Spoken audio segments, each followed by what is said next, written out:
Good morning. Good morning, all. We are ready to start the day's proceedings. It's 29 minutes past 9. Please make sure that your devices are off. Thank you.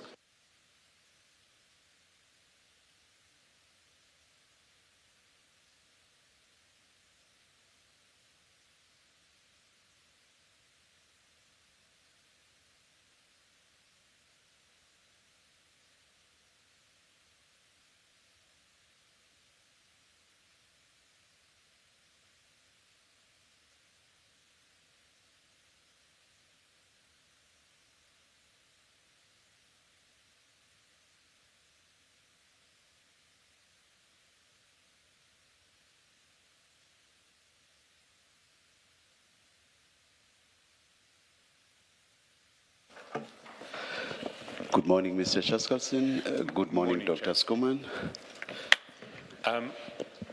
Today's witness is Dr. Albertus Skuman.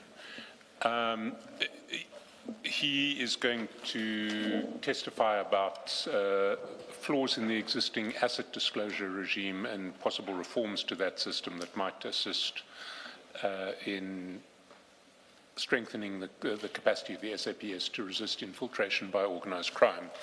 I just want to, a couple of matters of housekeeping. There should be two files before the commissioners, a very short witness statement file that includes a witness statement and a report, and then a fairly large exhibit file that includes a series of articles and documents to which the report refers. And Dr. Skuman, do you have those two files in front of you as well? Good. Then if we can begin, Dr. Skuman, in the statement... sorry. Dr. Skuman, will you be swearing or affirming? Please pull both mics closer to you and be seated centrally in relation to them, please. Thank you. You cancel? Great. Yes. So will you be, did you say affirm? Sorry, say again? Did you say you are affirming or swearing? I'm affirming. Affirming. Do you affirm that the evidence you are going to give is the truth, the whole truth, nothing but the truth? I do. Thank you. Thank you, Dr. Skuman. If we can then start by just identifying that your very short witness statement, which covers the report, ends with your signature at the top of page 3. Can you confirm that's your signature? That's correct. And can you confirm that the contents of the short statement covering the report are true and correct? That's true. And then that the report, to which we will refer in some detail, represents your opinions based on facts that you believe to be true and correct. That's right. So if we can start then with the witness statement, in paragraphs, or from paragraph 2, you really describe your work and qualifications. And can I ask you to read paragraphs 2 to 5 into the record? Okay. I am an extended term consultant engaged by the World Bank and task team leader for the World Bank's program supporting anti-corruption reforms in Southern Africa. I hold a PhD in politics from the University of Sussex. I have worked on anti-corruption programs for World Bank units across Southern Africa and South Asia. Prior to my work with World Bank, my work on anti-corruption and governance issues has included consulting for Transparency International, research and teaching at the University of Sussex in the UK, and research at the Institute for Security Studies. My work combines public policy research and technical assistance to inform public sector reform on topics including anti-corruption, civil service reform, and governance. This includes advisory support to a range of government entities in South Africa on anti-corruption reforms, including, among others, research for the National Anti-Corruption Advisory Council on strengthening the country's anti-corruption response. I am the author of a book on the relationship between political parties and the state in the Global South, with particular attention to the political-administrative interface, state building, and corruption. I was previously a member of the Electoral Reform Consultation Panel, appointed by the National Assembly in terms of the Electoral Amendment Act of 2023 to advise on reforms to the electoral system in line with recommendations from the Zondo Commission to strengthen parliamentary oversight and accountability. Thank you, Dr. Skuman. Now, we've asked you to present your views on the existing disclosure regimes applicable to senior officers within the South African criminal justice system and to suggest some reforms that might assist to improve these regimes in combating corrupt infiltration of the criminal justice system. And you've prepared a report in response to our request. Can I just ask you to identify that report as Annexure A that starts at page 4 of this bundle? That's correct, Annexure A. And you refer to several reports in your report, and you refer to reports prepared by an initiative called STAR. Can you just explain what STAR is? Sure. So the Stolen Asset Recovery Initiative is a joint work program between the World Bank Group and the UNODC, so the United Nations Office on Drugs and Crime.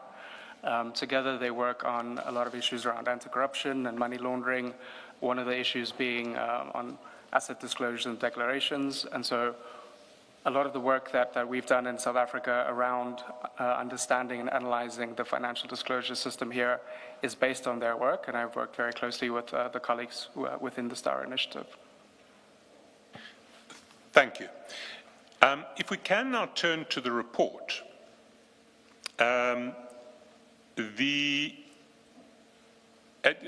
You start with an introduction which essentially describes the field and states the problem. Can I ask you to begin with by just reading paragraph 1 of your report?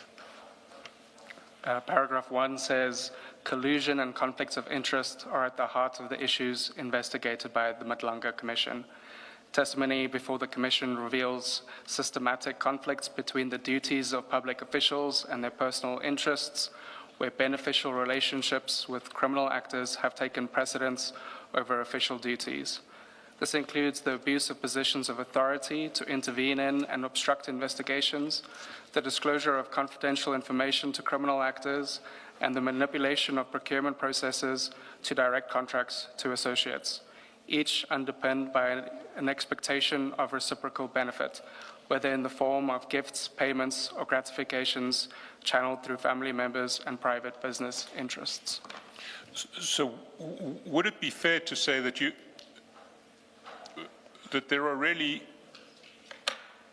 that what you speak to is a problem where, through corrupt infiltration, organized crime has been able to gain purchase over the SAPS through 3 different types of quids pro quo that come on the other side. The first being abuse of authority to intervene and obstruct investigations. The second being the disclosure of confidential information to criminal actors to assist them, and the third relating to procurement processes. You're nodding your head there. I think that's correct. I believe that's the evidence before the Commission. And that, of course, speaks to a serious failure in the institutional framework for detecting and combating corrupt infiltration of the SAPS. Again, I must ask you when you agree to say yes as opposed to nod your head, because we, at a later stage, will have a written record. Sure, I agree. So, can we speak to what that institutional framework currently comprises. And in paragraph 2, you talk to that, and you identify the elements within the public service regulations and SAPS regulations that are relevant in this regard, or what they're targeting in this regard. Maybe if I can ask you to pick up there in paragraph 2 and well, to highlight what the system is designed to do. Sure. So within the current framework, in terms of the public service regulations as well as the SAP's own employment regulations, there are a series of measures and mechanisms in place intended to deal with conflicts of interest, to manage integrity within the public sector as well as SAPs. And so that includes mechanisms around financial disclosures, so preparing forms stating your financial interests and assets. It includes protocols around conflict of interest management. If a conflict arises, what is the process in place to determine how to deal with that? A series of other measures such as protocols around gifts, the limitations on the value of a gift and when it can be received, how it should be reported, prohibitions in terms of outside remunerative work, permissions that have to be granted and process around that. So collectively, a series of regulations around ensuring that public sector officials behave themselves in line with public sector values with the intention of preventing misconduct, corruption. Now, your report is in large part focused on identifying where the existing system is failing and what its weaknesses are. In paragraph 3, you essentially set out the topics that you're going to be addressing in the report. And can I ask you to pick up there, just providing essentially a roadmap to where we will go today? Sure. So the note starts by talking about corruption prevention as a concept. So this is something distinct from what we often focus on in terms of investigating and prosecuting corruption. So when we talk about corruption prevention, it's all of the measures that I've just mentioned around how do we manage public sector integrity, how do we avoid conflicts of interest. So I start by explaining why this is important in the public sector, why we should care about corruption prevention and why it matters. The rest of the report looks at corruption prevention, in particular in SAPS, but as applicable to the broader public sector. And a lot of this is through the lens of the financial disclosure system, which forms a very integral part of the corruption prevention architecture. A lot of the accompanying processes build on the financial disclosure system when we talk about lifestyle audits, lifestyle reviews, conflict of interest management. A lot of this relies on the initial disclosure forms. And so it is very reflective of the issues that we have within corruption prevention as a whole. So we focus on financial disclosure form and the accompanying institutional framework, the sanctions attached to that as a lens through understanding some of the deficiencies in the current framework for corruption prevention. And then still giving a roadmap to where we're going, in paragraph 4, you talk about areas of reform on which you're going to focus. Can you again highlight those? Sure. So effectively, and this is what how the report is structured, but the 3 areas of reform that I'll talk about is one about the financial disclosure form itself, the particular assets and interests that are required to be disclosed by public officials. The second point being around the institutional and operational framework for how we manage financial disclosures, as well as corruption prevention more broadly. And then the third point being around the sanctions in place. So the questions of consequence management, which are, of course, very important for closing the loop. And I think all of this effectively, as we go through the report and discuss today, I think all of this, what this points towards is broader restructuring of the anti-corruption architecture, both from a policy regulatory perspective, but also thinking about the necessary institutional reforms to address some of the deficiencies in the current system. If we then start getting to the substantive topics themselves, you deal broadly with the topic of corruption prevention from paragraph 5. And can I ask you to read paragraph 5, or not, if you don't want to read it, to speak to what paragraph 5 talks to? Let me speak to paragraph 5 so we can keep this as a discussion. So I've already mentioned corruption prevention as a concept, as something distinct from investigating and prosecuting corruption. And we can essentially understand this as two types of prevention. The one being deterrent prevention. So it's about raising transparency, ensuring that we have mechanisms in place to ensure that it is more difficult to commit corruption and to get away with it. So in this context, we would talk about things like the financial disclosure system. We would talk about corruption risk assessments and hardening the system against corruption. We'd think about transparency. So deterrent factors, it's about ensuring that it's more difficult to get away with corruption, it's easier to detect it, and so it places external pressures on officials to behave with integrity. The second aspect of prevention that we can focus on is around your intrinsic motivations. So here we talk about constructive prevention, and essentially this is the focus on ethics training, on how you as an individual think about how you conduct yourself, your views on corruption. So when we talk about this kind of corruption prevention, we're more interested in the norms and values, the organizational culture, and how we can change that. So both of these form a very important part of the corruption prevention arsenal and toolkit. And this is one aspect of the broader anti-corruption framework that we can think about to ensure public sector integrity.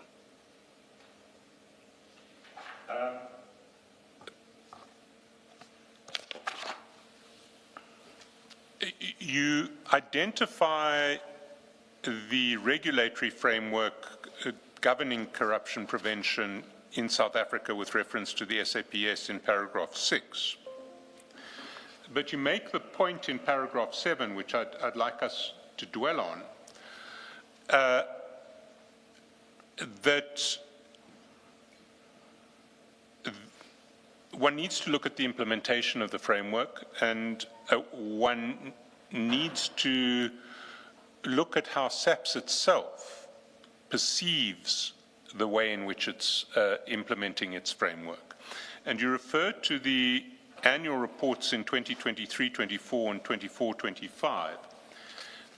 Those reports are in the, or extracts from those reports are in the exhibit bundle. 23-24 is at page 4, and 24-25 is at page 9. And maybe, I mean, they're very similar, so I don't think we need to go through both. Maybe if I can ask you to focus on the more recent report, 24-25 at page 9, and to highlight what you think is relevant in that regard.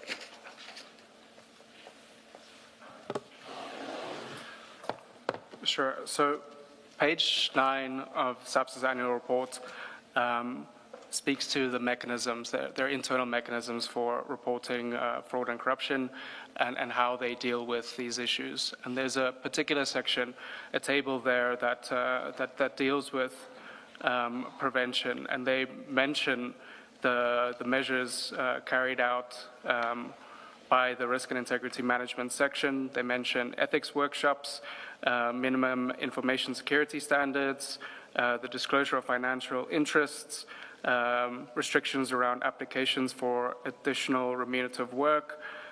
They speak to security screening, declarations around gifts and sponsorship. They speak to their measures for detection in terms of polygraph testing, etc. And so what we see on paper, I think both in SAPS's annual reports, and I refer in the same paragraph later to the Minister of Police's response to a parliamentary question, we see this long list of mechanisms in place to support public sector integrity and support integrity in particular within SAPS. And so it would seem that all of these mechanisms are in place on paper, all of the standard requirements that one would expect. Now, the question that I pose to the Commission is, having heard the testimony so far and hearing this list of mechanisms in place to prevent corruption, it seems to me that there is a disjuncture between what is on paper and the impact that we see in the real world. And we can get to that further, Matthew. Thanks. That is obviously what we're going to spend most of our time on. But before we do that, maybe if we can take that ministerial answer and which you quote at the foot of page 7. There was one point that struck me about it. I mean, the answer talks about a range of detection measures, including lifestyle reviews, conducted through SAPS's analysis of a number of integrity control measures, such as financial disclosures, gift management protocols, performance of remunerative work outside SAPS. That determines red flags. And then anomalies which are detected are referred for further lifestyle investigations, and when necessary, forensic auditors are engaged for lifestyle audits. Do you know how many lifestyle audits have been done in the last 5 years? My understanding is that no lifestyle audits have been conducted within SAPS as of yet. There is a later parliamentary question that I believe came out, I think it was last week, where the acting Minister of Police indicated that they were still in discussions with the SIU to second officials to SAPS to do these lifestyle audits for them. Can I take you to that question? It's actually at page 11 of the exhibit bundle.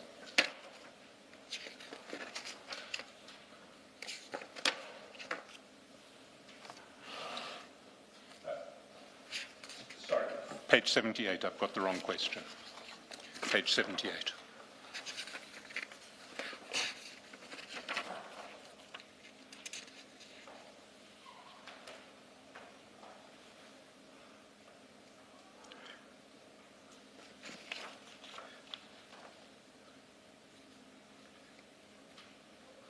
And the critical information in the answer is in the table that is at page 79.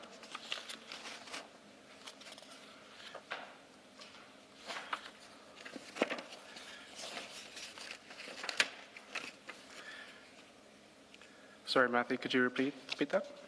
79. The table in page 79 gives you the statistics of what's been done where. 79, right, yeah.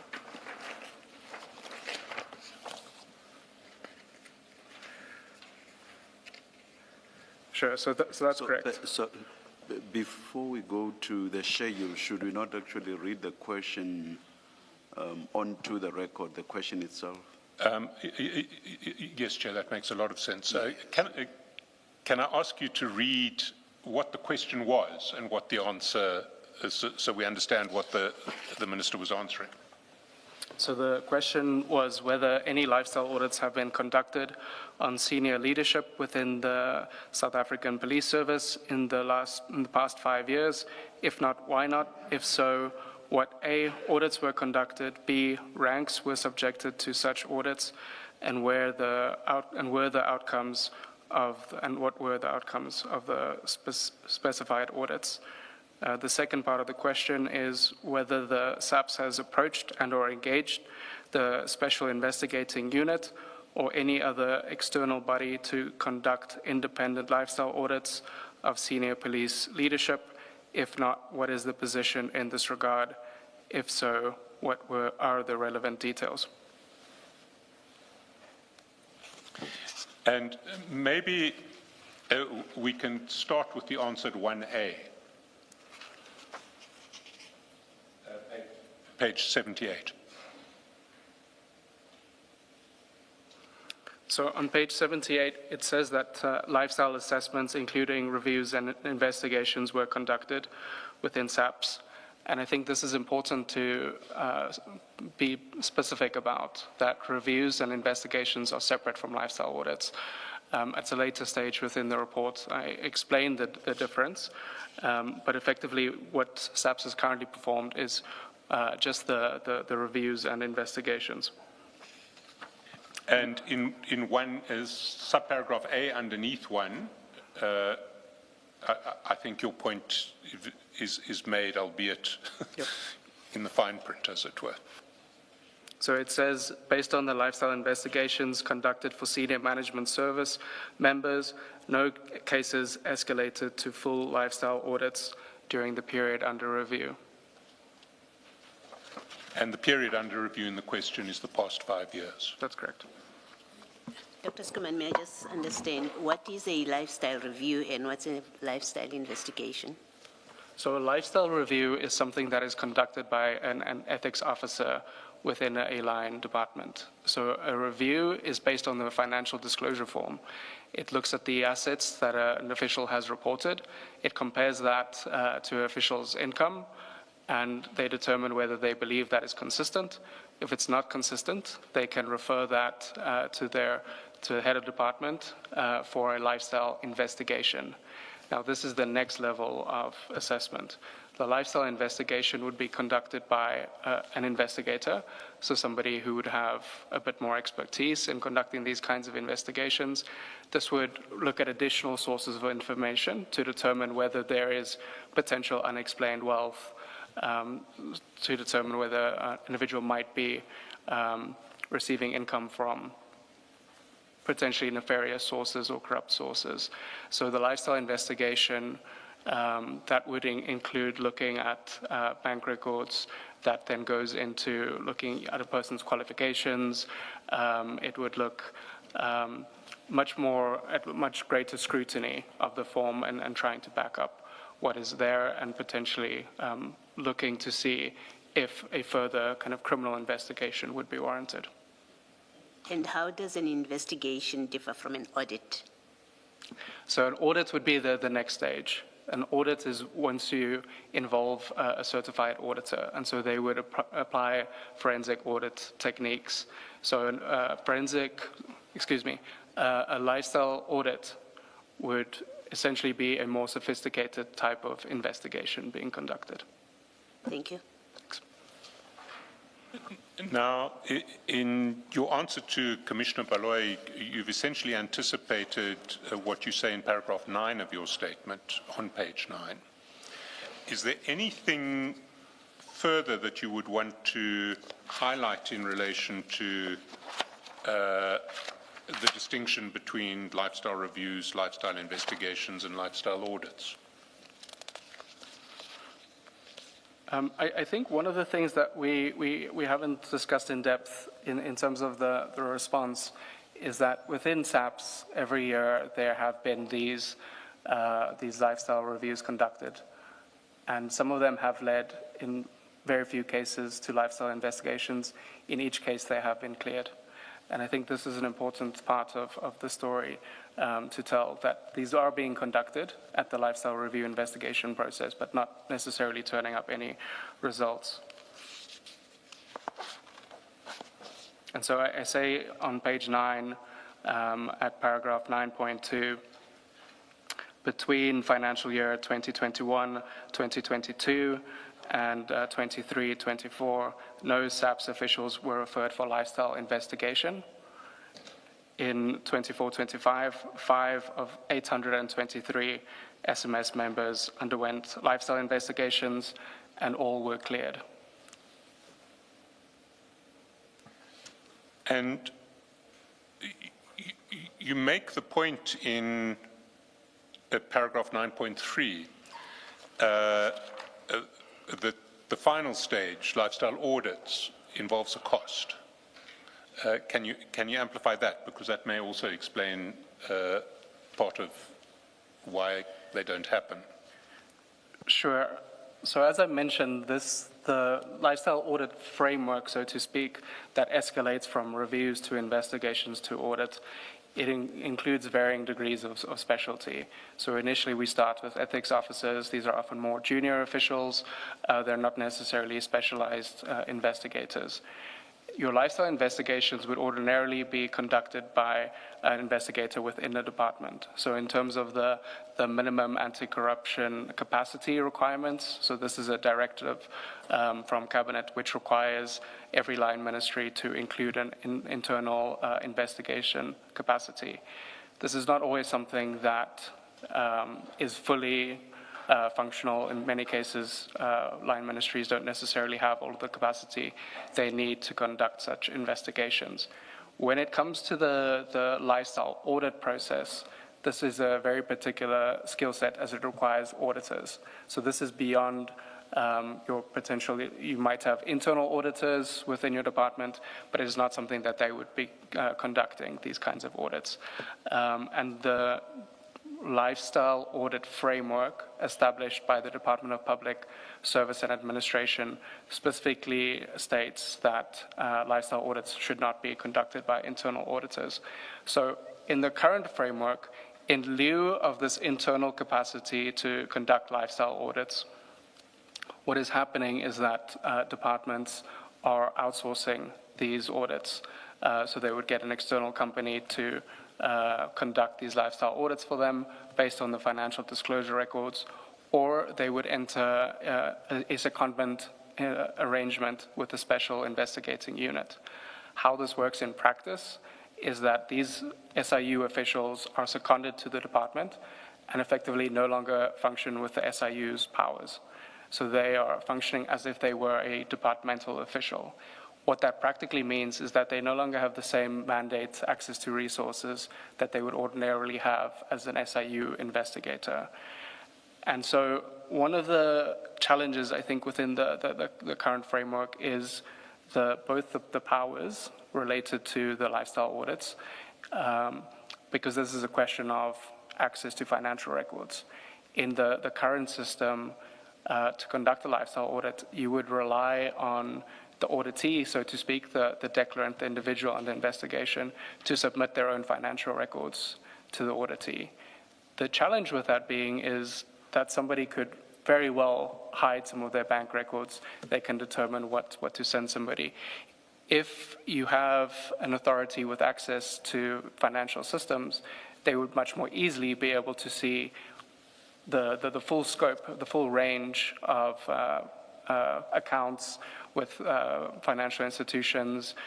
They would have much more access to the government databases and systems to be able to conduct a thorough audit. But what I should also mention in terms of the cost, so I mentioned here, and this is a cost that has been shared in public domain, of a single individual being audited, that it would cost something between 30 to 50,000 rand. And the reality across the public sector right now is that these lifestyle audits have turned up very little. And I don't think it's necessarily an indictment of the lifestyle audit process itself. I think it is a noble objective. It is an important part of the anti-corruption response. I think the issue is with the current approach that we use, some of the gaps in our approach in terms of the financial disclosure reforms, what officials are required to disclose, the institutional framework around how these lifestyle audits happen. So this speaks to the issue of the powers that I've mentioned. And then the final aspect being the question of consequence management if something were to turn up. And so much of what I would speak to today is around those 3 points, but highlighting here the issue that these are very costly, but currently largely ineffective. Can I just clarify, because it is a point that you've made, but it seems to me to be a particularly important point, which is that whether they're conducted by private auditors or by SIU auditors seconded to SAPS, the persons conducting lifestyle audits have no statutory powers to collect information from financial institutions. So they depend entirely on information that is voluntarily provided by the person they are auditing. That is my understanding. That's correct.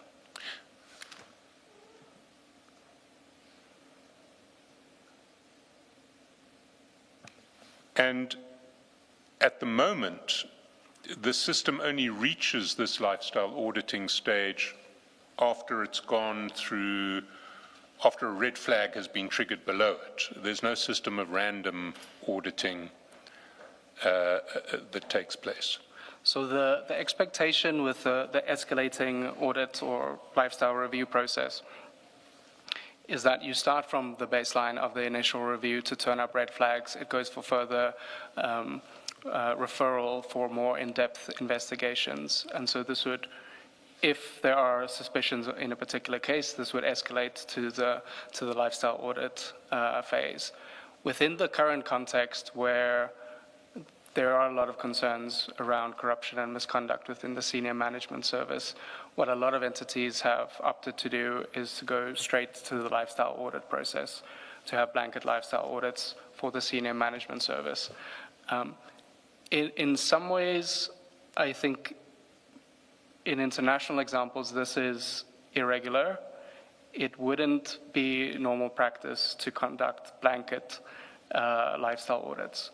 Ordinarily, a lifestyle audit is something that you do when you have good evidence that there is some kind of concern around an individual that warrants this kind of more in-depth investigation.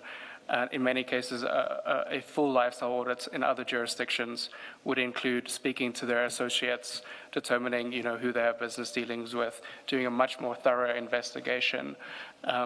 This blanket approach, I think, is reflective of the fact that the financial disclosure system, the verification, the lifestyle reviews, so far have not been turning up anything. But at the same time, we know from experience, we know from media reports, we know from what we see in commissions such as yourselves, we know that there are these things happening, but they're not being detected. And so the current approach has been to institute these blanket lifestyle audits across the senior management service.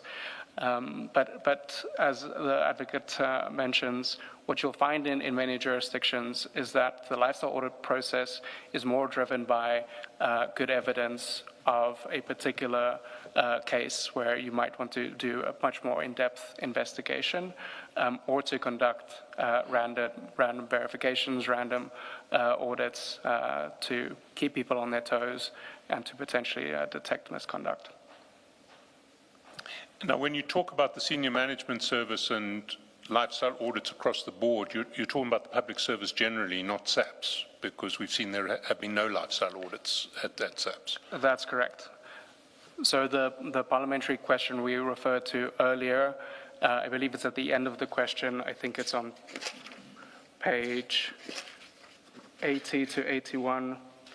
The final paragraph of page 80 says, engagement processes with the Special Investigating Unit have been initiated. However, the secondment and full operationalization of the support remain in progress. In addition, all senior management service members are currently undergoing revetting.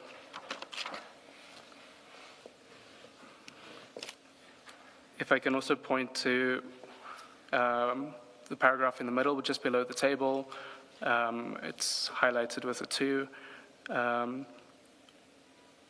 It says, yes, the South African Police Service has formally engaged the Special Investigating Unit to assist with independent lifestyle audits. The National Commissioner signed a formal request on 5 August 2025, which was submitted on 6 August 2025, requesting the secondment of SIU personnel to support SAPS in conducting lifestyle audits. The parliamentary question in question was replied to this response that I'm reading from now. This was early July. I think the exact date may be on here, the 5th of June. So as of the 5th of June, the SIU has not yet been seconded to SAPS to support lifestyle audits. That's 5th of June 2026. 26, that's correct. Now,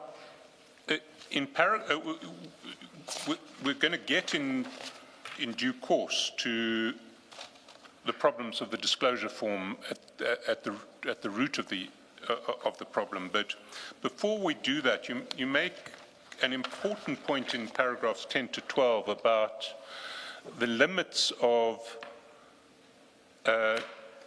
shall we say, cultural change attempts to address corruption in the present environment. Can I ask you to highlight those points? Sure. So you'll recall at the start of my presentation, I discussed the different approaches to corruption prevention in terms of deterrent prevention and constructive prevention. So essentially, the difference being whether we focus on rules and mechanisms to make it more difficult for people to get away with corruption, whether we more strongly enforce compliance with the rules, or whether we focus on trying to build integrity, so to speak, the softer norm change aspects of corruption prevention. And what I speak to in paragraph 10 and 11 and 12 is about where we should place the emphasis effectively. Do we focus on an idea of building ethics and training people and encouraging them to engage ethically, or do we strengthen the legal and regulatory mechanisms to compel compliance with the rules, raise the standards? And in paragraph 10, I speak again to the SAP's annual report, in which they have a performance indicator related to this question of integrity and professionalism. And there are some figures there that reflect the progress on this particular indicator. And this is based on internal workforce survey that was conducted to determine how SAPs see professionalism within their own organization. And I'll read here from paragraph 10 on page 10. And it says, I'll start in the middle, that it says the latest SAPS survey conducted in 22-23 found that only 24.4% of SAPS officials agreed that the police conduct themselves professionally, while 31.6% agreed that the police do not abuse their power. And so the point that I want to make here is by SAPS's own internal surveys, the way most people see their own organizational culture is that they don't see it as an institution with great integrity, that they recognize that their colleagues do not behave the way that they should. In many cases, they understand that misconduct is rife. And so when we compare this to some of the initiatives mentioned in terms of advocacy programs, in terms of campaigns, in terms of statements to say that we do not tolerate corruption, it's very difficult to imagine how a message like that cuts through when people's everyday lived experience is their colleagues engaging in misbehavior. And so to turn around an organizational culture like this, you cannot solely rely on messages about ethics and integrity. What you really need to do is focus on strengthening these other types of controls around your legal and regulatory mechanisms, ensuring that you have the right policy framework, the right controls in place, the right measures for detecting this kind of misconduct to bring people into line. And the purpose of that is that over time, when you have this kind of rule-based compliance, people realize that this is what has become the norm. That you see your colleagues, they're all filling out their financial disclosure forms correctly. They're treating citizens with the kind of respect that they deserve. So it's much more difficult for you to fall out of line with that. So once everybody starts complying with the rules, ethics starts developing in and of itself over time. And I'll refer to here, I think often about, there's a professor at the University of Oxford, a gentleman by the name of Christopher Stone, who's done a lot of work looking at organizational turnarounds, particularly in law enforcement, to deal with corruption around the world.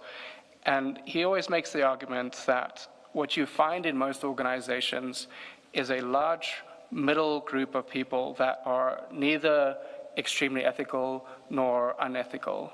This is a group of people that go along with what the cultural norm is.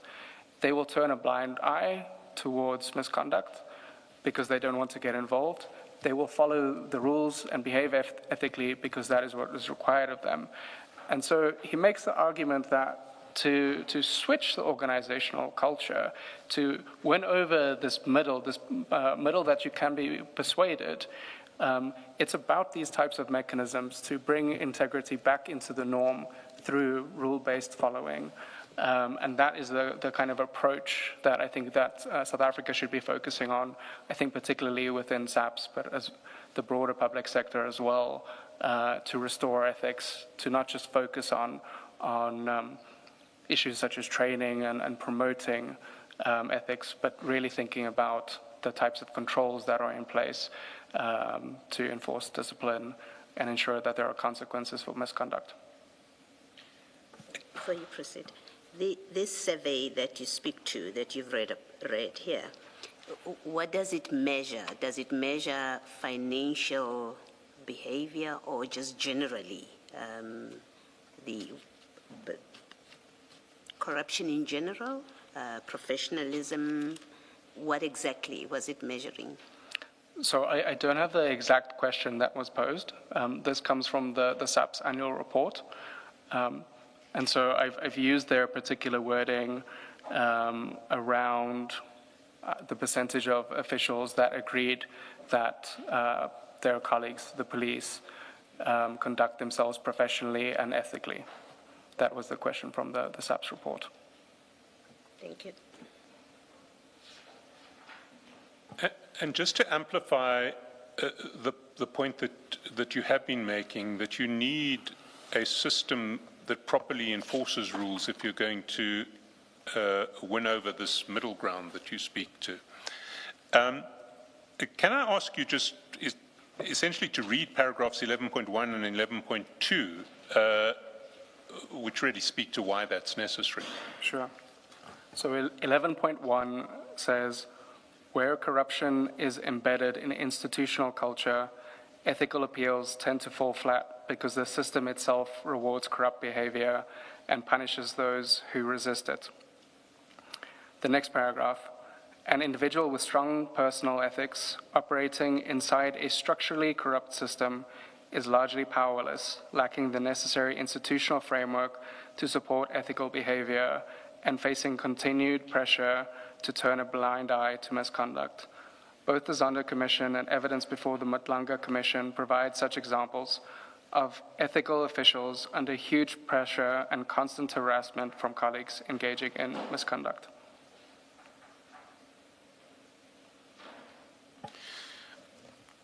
So if we can move now to where you see the specific technical problems in the current system. And can we start at paragraph 13 on page 12, where you're talking about financial disclosure as the cornerstone of integrity management? Sure. So the starting point of the integrity framework to a large extent is the financial disclosure system. And the reason why I say this is that a lot of our other controls build on this or build around it. So when we speak to issues around conflicts of interest, the way that we currently determine whether an official has current conflicts of interest is through the financial disclosure form. It is the companies that they disclose on their forms that we then check whether they are on the central suppliers database, whether they might be engaging in business with the state, or whether this company might be involved in a sector, for example, that might pose some kind of conflict of interest. It's the same with the lifestyle review and the lifestyle audit process. All of this builds on the initial disclosures. So it is really a critical component, and it has such downstream effects when we get this wrong, when there are omissions in this initial form, areas and blind spots that we don't check. Down the line, when we're trying to understand an individual's potential conflicts of interest, if we don't know what companies they themselves are involved in, if we don't know what companies their family members are involved in, we're much less able to determine what an individual's conflicts of interest are. It's much more difficult to put in place preventative controls so that they divest from those conflicts, or that we find some kind of way to get around that.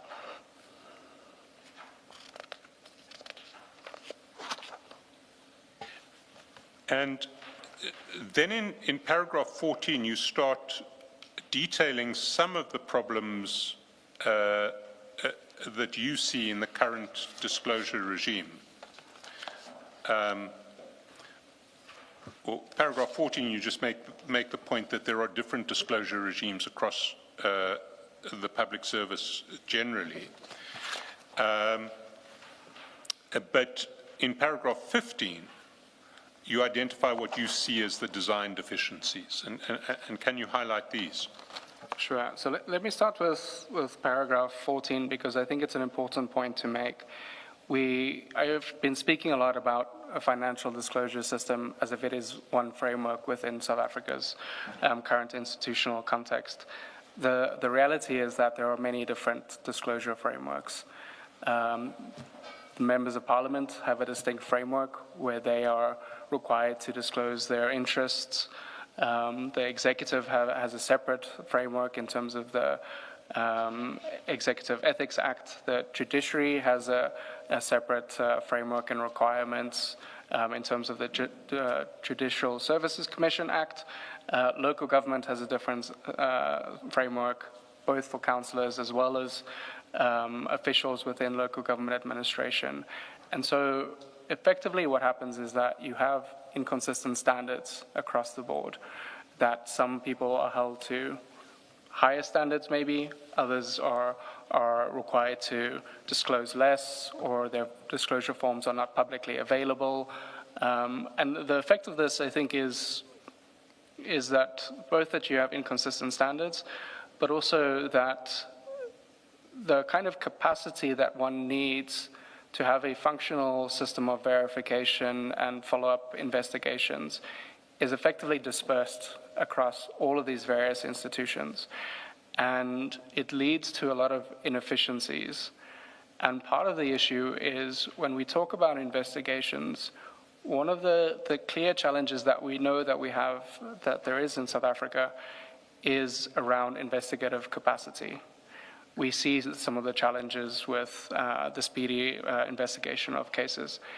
Within the current framework, where we have this mandate dispersed across so many different places, what we also then do is disperse all of this capacity for investigating, or we require lower level officials, not to diminish them, but officials such as ethics officers to be conducting the initial verification and review.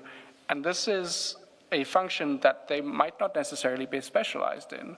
They might not have the particular skill set, the capacity to understand how to conduct a proper investigation in order to prepare it potentially further down the line for a criminal investigation. And so one of the inefficiencies that I speak to at a later point is around the institutional framework for this. And a large part of that comes from this initial issue that we have with the dispersal of this mandate and the various different types of systems that we have. In paragraph 15, I start speaking at a high level to the core challenges that we have in the design of the financial disclosure system. And this is really just an overview of the rest of where we're going today. And here I speak to some of the core gaps that include gaps in the disclosure requirements, leaving loopholes to conceal assets and interests, fragmentation of the institutional framework for collecting and verifying disclosures, creating inefficiencies and undermining effectiveness, and the absence of a credible sanctions regime for applying consequences to non- and false disclosures. And so this is essentially the framework that we'll speak to in the subsequent sections. So the first gap in the disclosure requirements that you identify is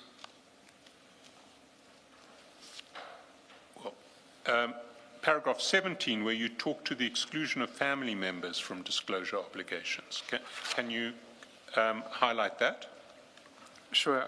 So the current form and disclosure requirements only apply to the individual, whether that's a public servant, elected official, etc. In each of these cases, it is only you as a person. We know that this, from international experience, we know that this is not sufficient. One of the easiest ways of concealing your financial interests and wealth is to place these same companies in the name of your immediate family members. And so it doesn't really take that much to hide these assets in the current framework. It doesn't require a whole lot of sophistication even to put a company in your wife's name that might be doing business with the state, or in the name of your children, to put a car or a piece of property that you've been given as a gift to rather register that in somebody else's name. And part of the challenge with not extending these requirements to your immediate family members is both the concealment of these assets and your financial interests, but the effect that, downstream effect that has, for example, on managing conflicts of interest. If we, as a, say, for example, as a public service commission or line ministry, if we're not aware of your wife or husband financial interests in, for example, let's say medical supplies, and you work in the Department of Health, that can potentially pose a very direct conflict of interest. And in the current regime, that is not something that we would be directly able to consider, because we don't require that kind of disclosure to be made in the disclosure form. There might be other places where you are required to report ad hoc conflicts of interest in a more formal way, but separate to these requirements. But the form currently is limited in this regard.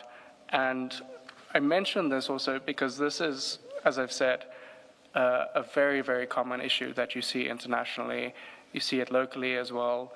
And so the way to get around that, what you'll find is in many countries that they've started introducing requirements to also extend these kinds of disclosures to your immediate family members. And a related problem you highlight in paragraph 18 is that it doesn't deal with beneficial ownership. Can you amplify that? Sure. So let me start by explaining what we mean by beneficial ownership. What you'll often find in grand corruption cases, in money laundering cases, in tax evasion cases, is that actors are sophisticated. They will put their financial interests, their business interests, their companies in complex legal structures. You have a company that owns a company that is put into a trust, etc.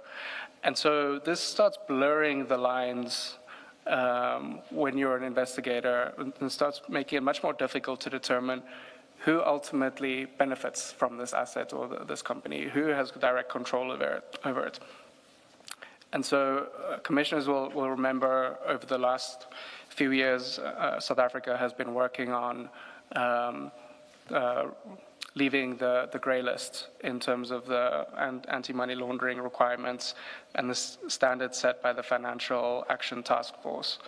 And so a lot of the amendments introduced as part of those reforms were around introducing beneficial ownership registers for companies, for property, and even in the case of trusts, determining who is the ultimate beneficiary of an asset. And so this is a very relevant concept and issue when we talk about the disclosure of your financial interests and assets. Because if we don't require an official, and we don't make this clear that an official needs to disclose their beneficial ownership and interests in companies or property, effectively what we're leaving open again for them is to just use some kind of a nominee or intermediary structure that they can transfer all of those funds in, put it in a trust, or find some kind of way that an official doesn't have to declare these assets or interests because they're not in your official name. So purely by having this small arm's length of distance between you and an asset, you can you can prepare your disclosure form entirely correctly. You can fill it out without having to worry about all of those things that you haven't disclosed, and you'd be following the rules. And I think that that's part of the challenge here, that we've left open, I think, both with the family members and the beneficial ownership issues, we've left open two of the biggest gaps that we know internationally are used in grant corruption schemes. And these are issues that are quite significant and I think quite substantial vulnerabilities. And it's something that is not just in one particular section of the financial disclosure requirements. It is a principle that needs to be applied throughout. So in every section that you would have to speak to your beneficial interests, for example, when it relates to property, when it relates to companies, etc. So we've now highlighted two blind spots of the form. In paragraph 19, you deal with specific categories of assets that the form doesn't ask for. And can you take us through those? Sure. So it's not just categories of assets, it's issues relating to assets. That's correct. So in the current approach for each asset that you declare within a category, let me use the example of purchasing a house or owning a house. Within this particular category, there are 4 or 5 specific pieces of detail that you need to provide about this property. You would have to explain where it's located. You might have to explain what the value of the property is. But there are additional pieces of information that are really important for subsequent processes when we get to the stage of lifestyle reviews and investigations. So this additional information that one also needs to know is when was this property acquired? How was it acquired? What did how much did it cost when you paid it? And so it's about more consistently being able to describe a full picture of your financial status, so that over time with these forms, we can see the changes, we can see a person disposed of this asset that freed up capital to purchase a new asset. And so it helps us understand what these changes look like with time, but also detect potential cases where somebody all of a sudden shows up with assets that have previously been undeclared, and you might have questions. Are these omissions from previous years? Or has this person now been able to buy a brand new house? Where has that money come from? Is it them that has paid for this house or car? Or is it potentially a gift that somebody might have given to them? So there are little bits of pieces of information like that consistently throughout the form are required to better understand the origins of these assets, to understand the context within which they were acquired, whether they were a gift, whether this is something that you bought, whether it's something that your spouse bought, for example.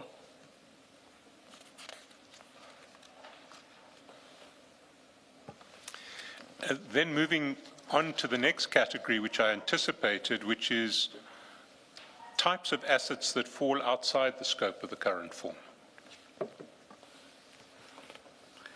Sure. So within the current form, the focus is largely on some of the more common and I guess high value items that one might consider. So it includes things like vehicles, it includes companies, it includes property in the form of a house, for example. But I argue that there are several other common asset types that also need to be considered, and some of these can be quite important. And again, this is about building a full picture of not just a person's interests and assets, but their financial means. And this is one of the consistent narratives or themes that I want to point out to.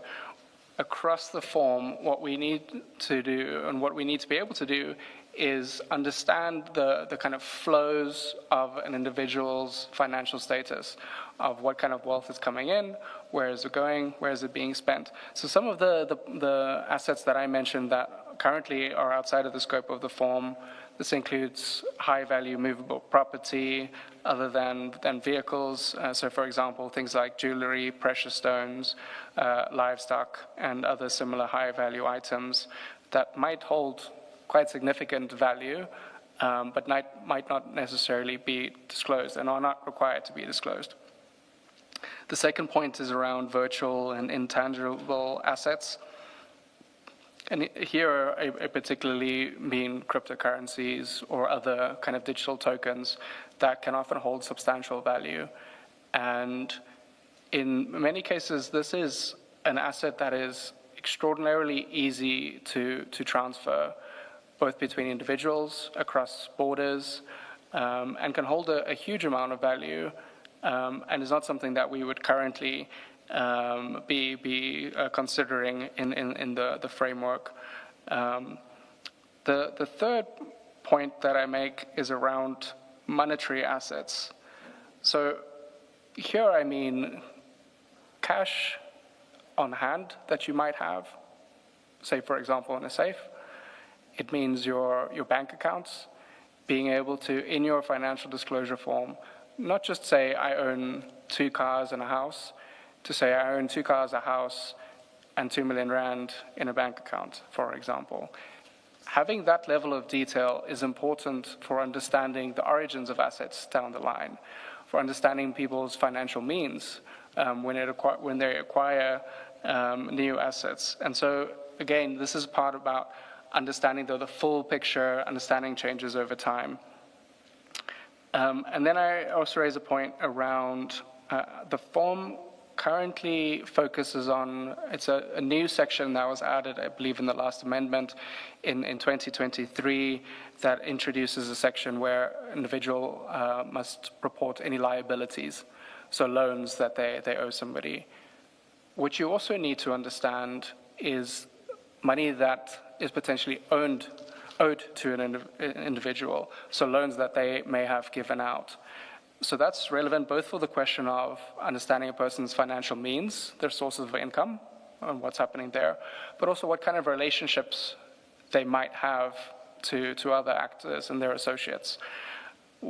We might want to ask questions around why an individual is loaning potentially a large amount to somebody else, and what kind of obligations are tied to that, and what does that relationship look like practically.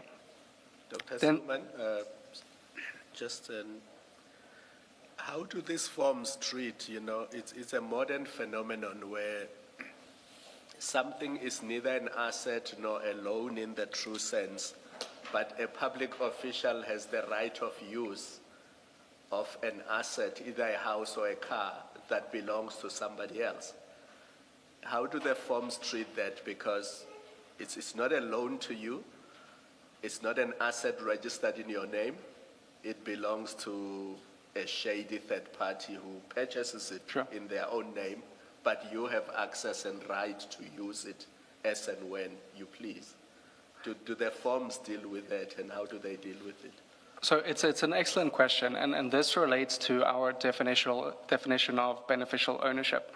So it's not just about ownership, but as you say, about beneficial use, and making that clear. And so the way to approach this in your form, and this is much simpler in an electronic format, but for each asset that you declare, that you state, this is an asset that I own under my name individually, or that I have beneficial use of, I have beneficial control, or I have joint ownership maybe with my spouse, etc.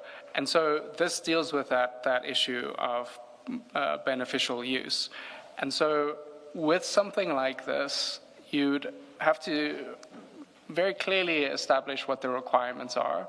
And this is why good guidance is important, why you need advisory services to advise people on how to prepare their forms, so that they can ensure that they're preparing the forms correctly. But it's a fantastic example of why it's important to ensure that these requirements are as broad as possible so that people can fill out all kinds of interesting situations that they might find themselves in, to ensure that we have a full picture of their circumstances, of their interests. Because I can imagine a situation where a senior general in the SAPS drives a 3 million rand car, and then when it comes time to disclose, he says, well, it's not mine, so I don't have to disclose it. And there's nothing the SAPS can do about it because it's really not his car, it's his friend's car or somebody else's car, although it parks in his garage every day and he uses it every day. That's exactly it. And I think that's a great example of why this current gap in requiring disclosure of beneficial ownership or beneficial interest is such an important one, because that official can entirely declare that they own 0 cars and they would be following the rules. There is nothing we can do about them, and it would be correct. But we know that there is another reality, there's a factual experience on the ground that differs from what is required.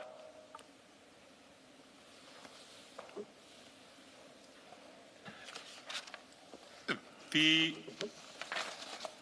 last category that you speak to is the way the form treats income in paragraph 21. Can you elaborate there?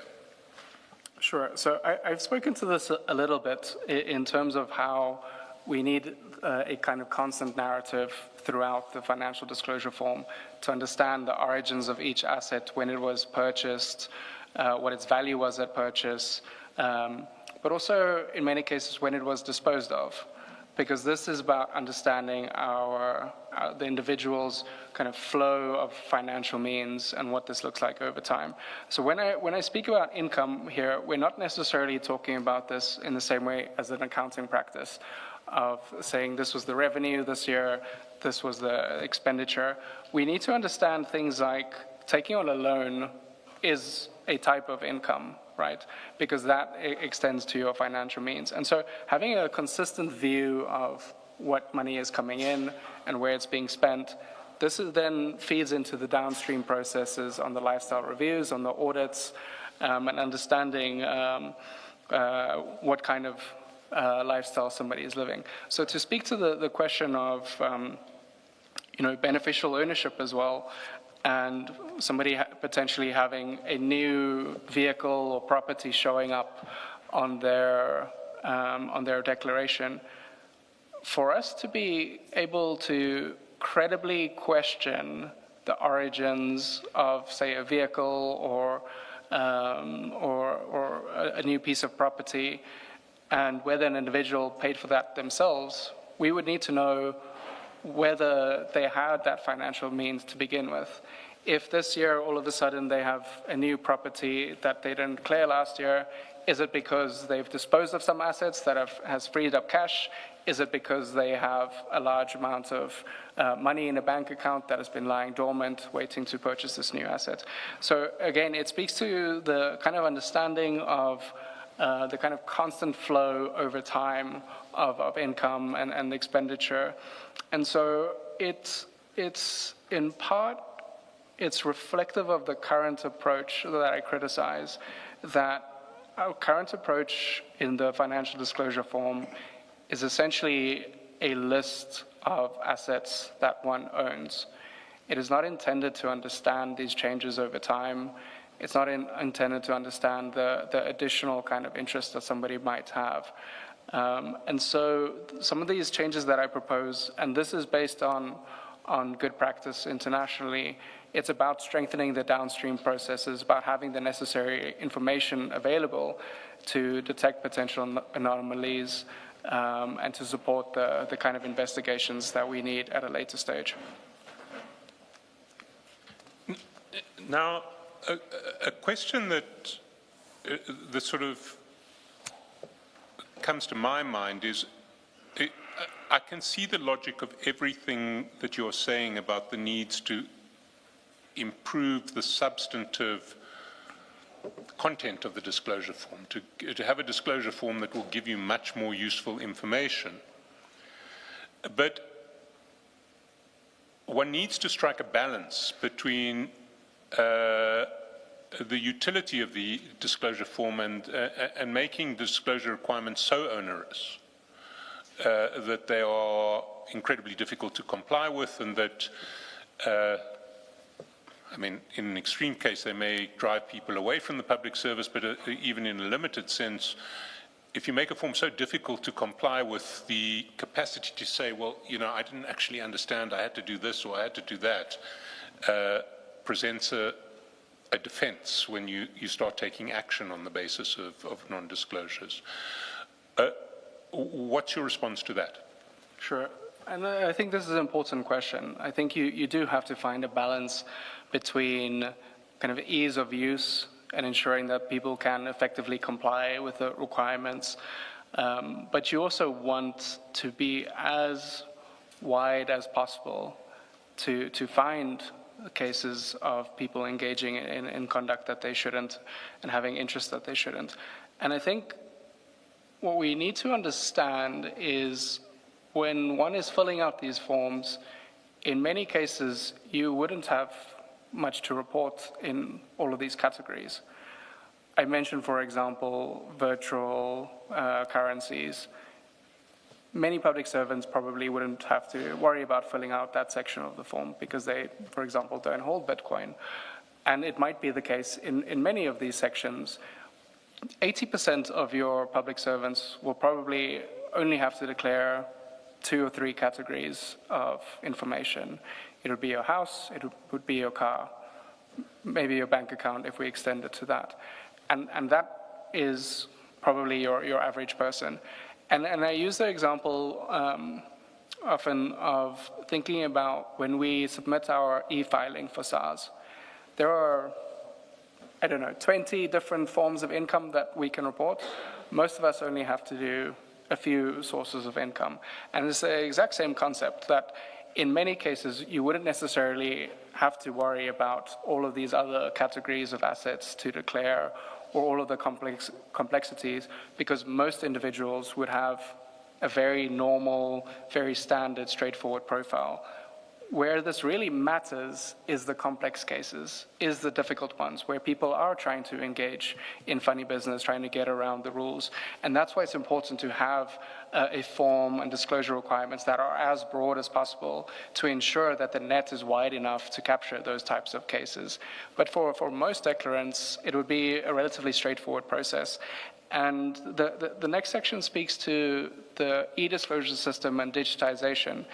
And one of the great advantages of digitization, even in the current e-disclosure system, an official, when you're preparing your declaration, you can import your submission from the previous year. So that already makes your life much more difficult. Unless you've had substantive changes, you've disposed of an asset, or you've had some kind of, significant windfall gains, your disclosure form would probably look very similar year from year. But what really matters is where you have those interesting cases of people that are the anomaly.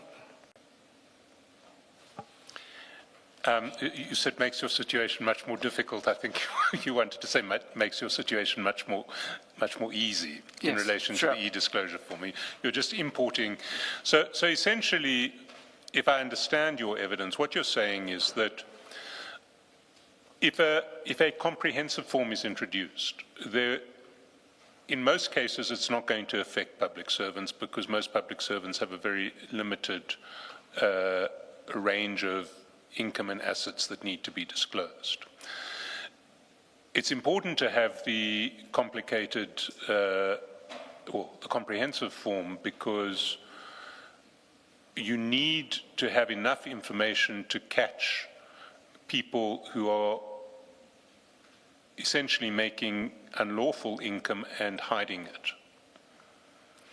There may be one or two, or there may be a limited class of people who have behaved perfectly legally, but may nevertheless find it a bit onerous to disclose all of their assets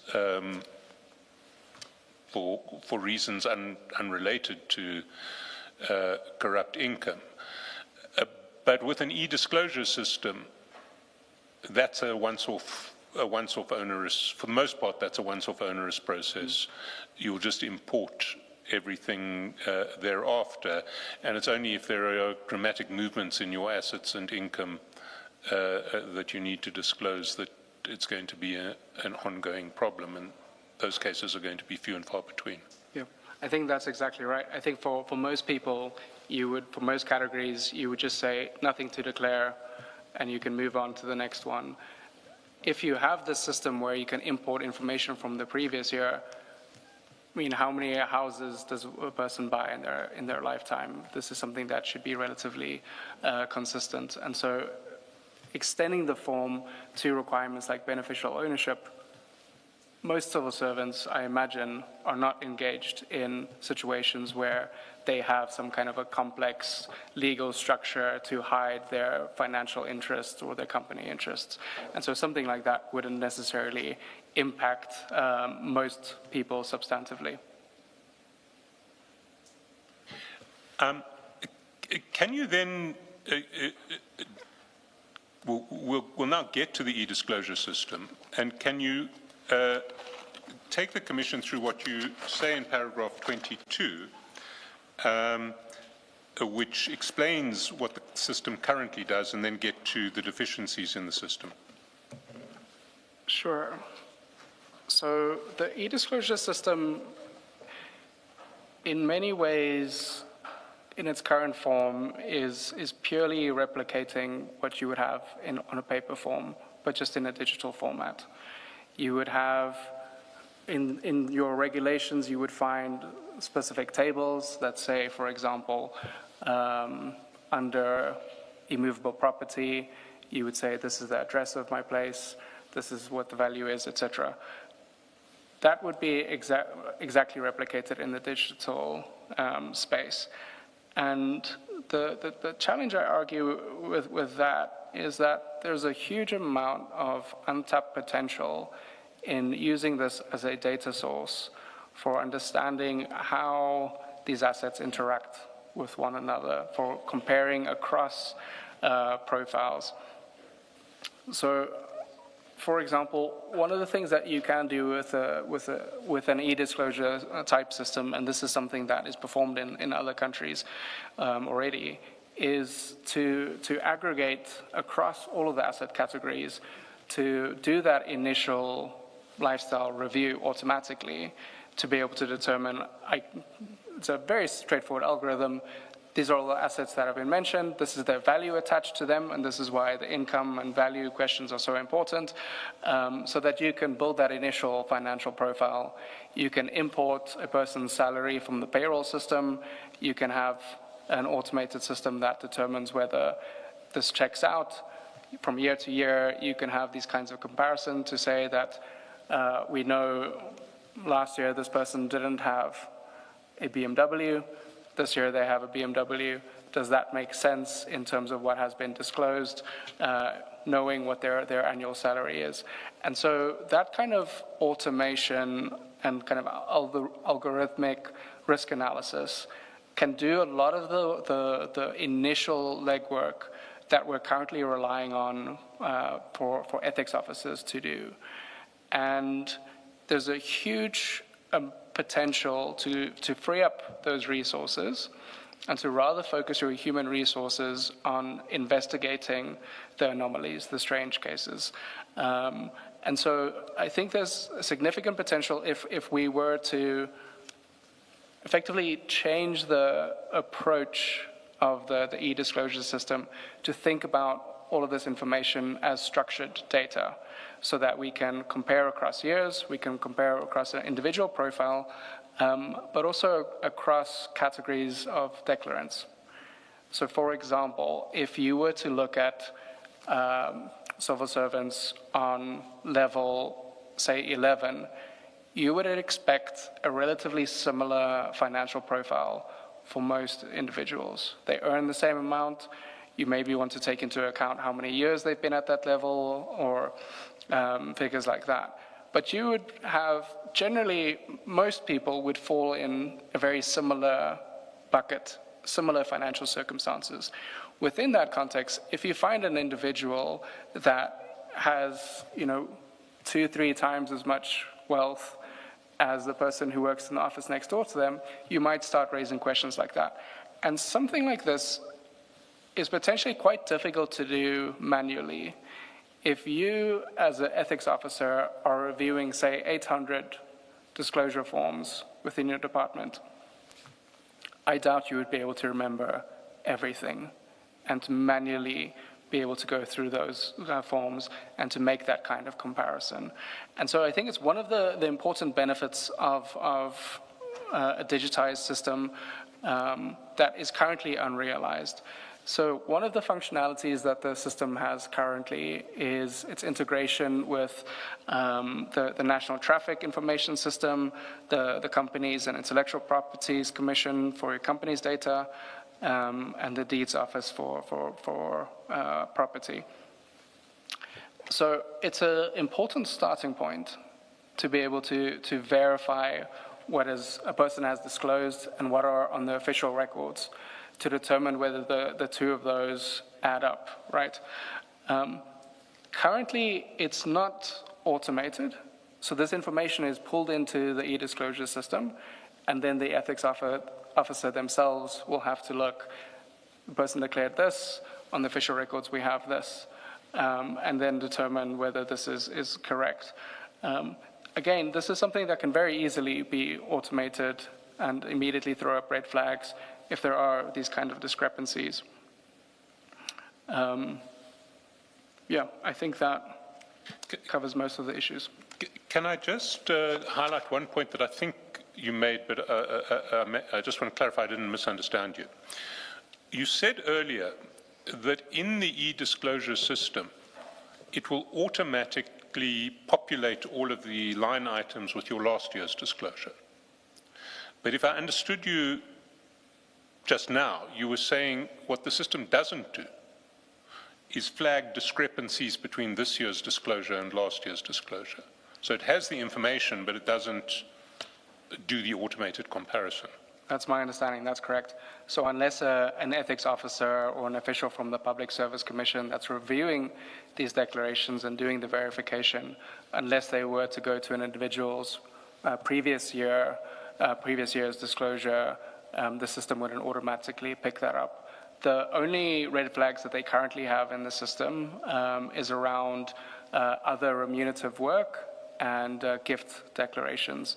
So the e-disclosure digital architecture includes a gift registry, and it includes a section where one would upload the documents showing that that their other remunerative work was approved. If the person mentions outside work on their financial disclosure form, the one type of verification, automated verification, that the system will do is to see whether a file is found within the register for other remunerative work. So the current system has very limited red flags, automated red flags, for detecting these kind of anomalies.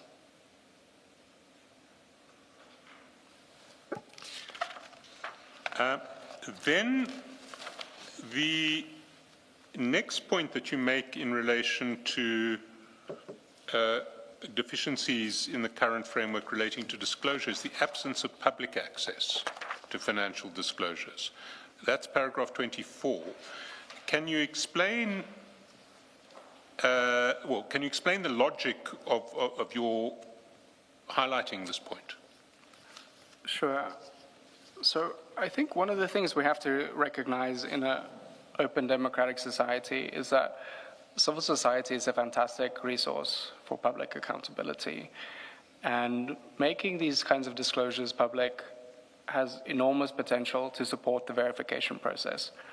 Currently, we're relying on individuals within line ministries to verify these disclosures. It's a very small cohort of individuals.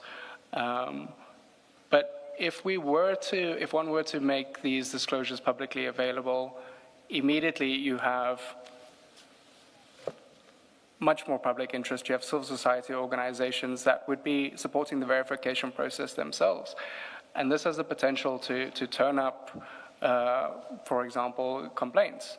If I know my neighbor is a civil servant and every month I see them driving a new car, I can go look at their public disclosure form online, determine this seems a bit odd, and submit a formal complaint to somebody to say that maybe they should investigate this. So I think there are enormous benefits to public disclosure for broader kind of accountability and for supporting the verification of the system. In the current financial disclosure frameworks, so to speak, beyond the public service, currently members of parliament have their forms published publicly. I think it's a good example where we already see civil society taking that one step further. So currently, I believe it's the Parliamentary Monitoring Group that they themselves have distilled this information into a website so that you can see from year to year what a member of Parliament disclosed. And that also creates a new kind of potential for civil society organizations themselves to develop, automated verification tools to be able to hold people accountable. And so the idea of public disclosure, it's not foreign in South Africa. It's something that we already do in isolated cases. In the local government framework, there is discretion to make financial disclosures public. And so evidently, this is something that would be possible within our legal framework. And I mention in the report, I mention 2 examples, and they're representative of the ways many countries do this. But I mentioned, for example, Ukraine that publishes the declarations for nearly 800,000 individuals. Now, can you imagine if a handful of ethics officers had to verify 800,000 declarations themselves? It would take an extraordinary amount of time. And using as I mentioned, leveraging the public more broadly to hold their neighbors accountable, for civil society organizations to look into these disclosures, we start outsourcing the kind of verification and start strengthening the verification measures. And it's not necessarily that you have to publish every detail of the financial disclosure form. So I mentioned here the example from Sri Lanka, from their Anti-Corruption Act that was recently adopted, where these disclosures are published in a redacted form. So you would say that they own a property in this city, for example, or they own this make of car, but you don't necessarily say the address, you don't say what the registration number of the car is, etc. So you can find a balance between public access and the individual's right to privacy. And the same applies when we speak to the issue of family members. So it is something that you'll see in many cases, that in cases where you require an individual to disclose the interests of their immediate family members as well, that those disclosures don't necessarily have to be made public, because that then respects the privacy of the individuals that are outside of the public service. But I think one of the common concerns around this is what does the legal framework for this look like, and whether you'd be violating the rights of a public servant, their right to privacy. But one of the things we have to understand, even POPI, the protection of information, of personal information and privacy, it recognizes that there are legitimate circumstances in which privacy can be restricted. And it specifically talks about corruption and corruption investigations. And in many countries, what they would do, it's part of your conditions of service that you have to abide to a certain code of conduct, to certain ethical requirements. And this kind of public disclosure would merely be part of those requirements as your conditions of service as a member of the civil service. I actually wanted to ask a question that relates to privacy concerns, but in a slightly different context. You touch on it in the context of disclosures being made public. My question relates to the instance where disclosures would have, as you touched on this before, would have to be extended beyond the official consent. For example, even to family members. So I thought, before you touched on the privacy concerns, I actually thought of those, because even your immediate family members are not you, the official. So there would naturally be privacy concerns there. And I thought in South Africa there could possibly be constitutional issues around it. Not that this would necessarily not be surmountable. For example, we have Section 36 of the Constitution, which says there may be justification for the infringement of rights. But at the stage when you first introduce this, say through an act of parliament, you may not know whether the courts will ultimately say that this is justifiable. I just thought of raising that and maybe find out whether you have some experience in other countries about what has happened in this regard.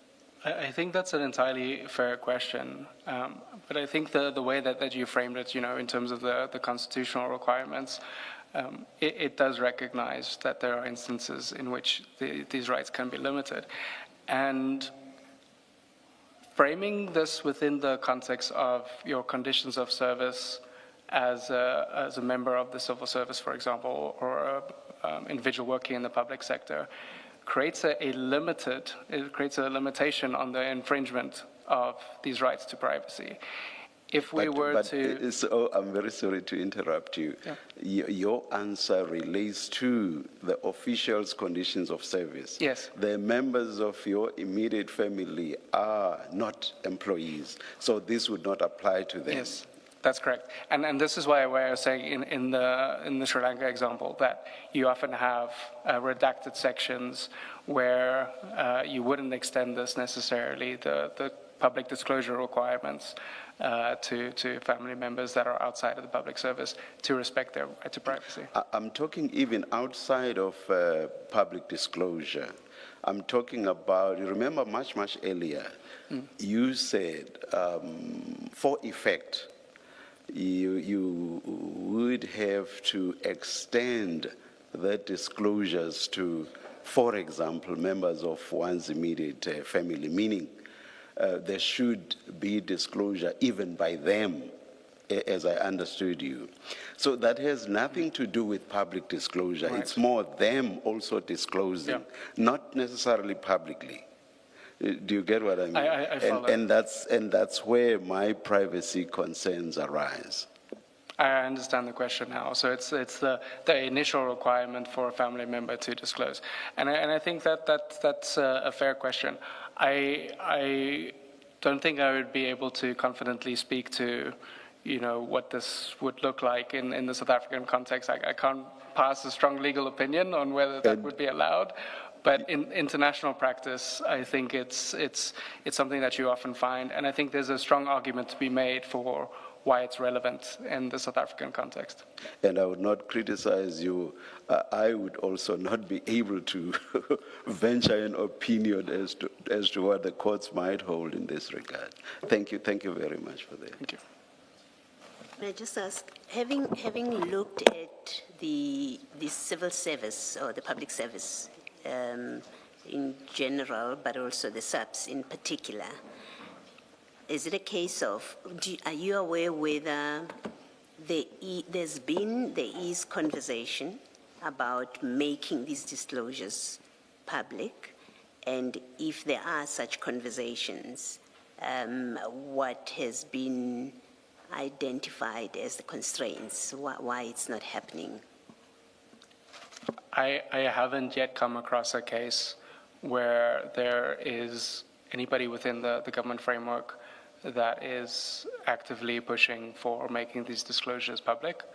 I'm sure that people would have the same kinds of concerns around the right to privacy, whether that's publicly available or, family members, etc. But as far as I can tell from discussions that I've had with various members in various parts of the state apparatus that deals with these kinds of issues. I have yet to come across somebody making an active effort to introduce public disclosure. But can I just clarify that you do make the point, first of all, that parliamentarians have to make public disclosure. So the declarations of parliamentarians are made public. And you mentioned that the municipal legislative framework allows a municipality to decide whether they want their, I imagine, council members as opposed to officials to have their declarations made public. Do you know how many municipalities have done this? It's very difficult to have reliable information of this, but what I've seen some of the limited studies into this, it's not a function that, it's not something that many municipalities apply, and I think, for obvious reasons that they would be concerned around, disclosing these. And the reality is in many cases, when this kind of discretion is left to the individual, you will always choose to keep your information private. And it really is something that should rather be compelled for the public good in the end. And speaking, can I ask one last question, Chair, before we leave this topic? Speaking to the Chair's concern, do you know if the public disclosures of members of Parliament extend to family members or are just limited to the member themselves, the members themselves? I don't believe it extends to family members, but I stand under correction. I'm not as familiar with the requirements for members of Parliament. I know the public service framework, and this is the same framework that applies to SAPs who've adopted the same requirements, but members of Parliament I'm not as familiar with. We can investigate that separately. Chair, we have some way to go, so Yes. we passed 11 o'clock long ago. Would it be a convenient time to break for tea? Let's break now and come back at 11:40. Let's adjourn.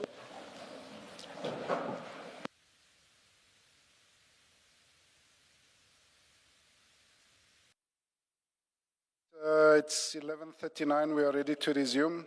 Please make sure that your phones are on silent. Thank you.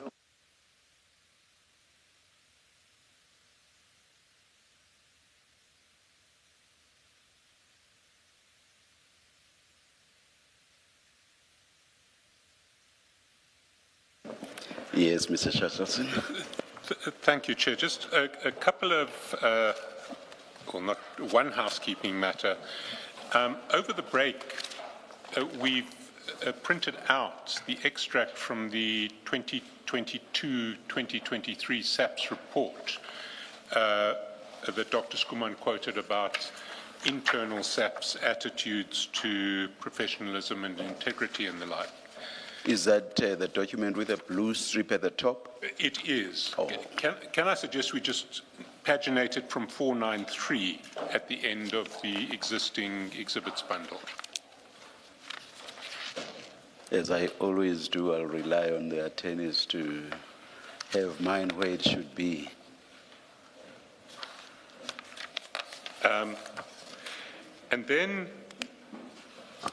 picking up on the question that the Chair put to Dr. Skuman before the break, in one of the STAR reports that is in the bundle, there are two helpful tables which show how many jurisdictions require the disclosure of family members' assets and also how many jurisdictions make disclosures publicly available. They are at page, the first one is at page 168.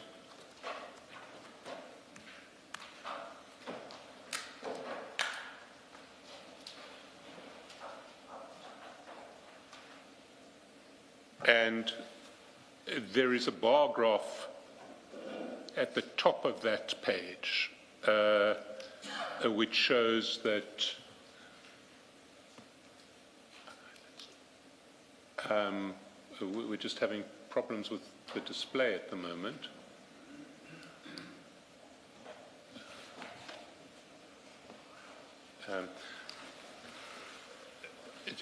Chair, can I just ask if we have a minute just to try and sort this out, because we won't be able to display anything. It's not that this is a particularly important document, but there will be other reasons to display things.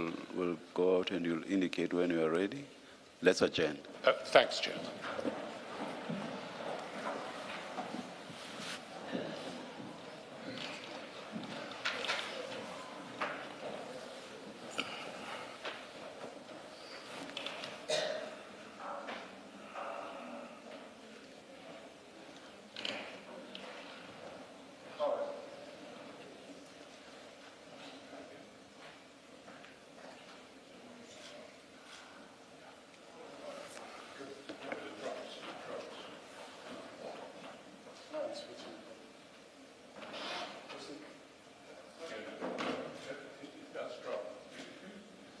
Switch it on.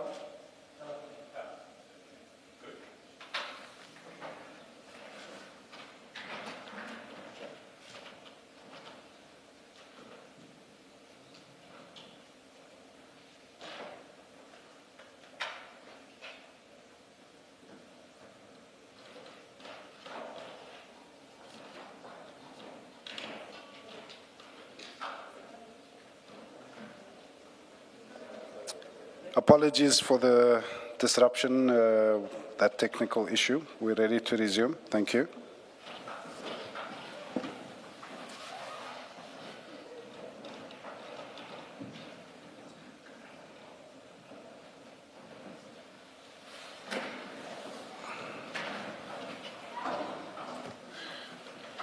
Apologies, Chair.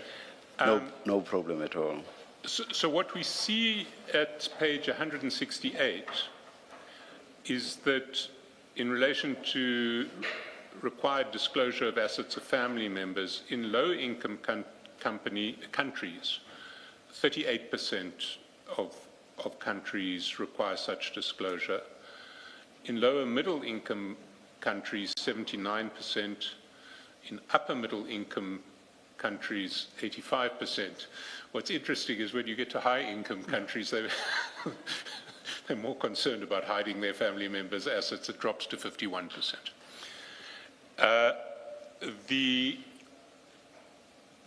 At page 235, we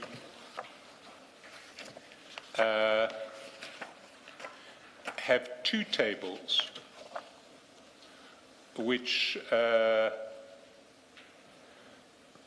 deal with the requirement of public disclosure. And the first is by region, and the second is by income category. So if we look at the first table, figure 6.2, the higher income OECD countries, 97% require public disclosure.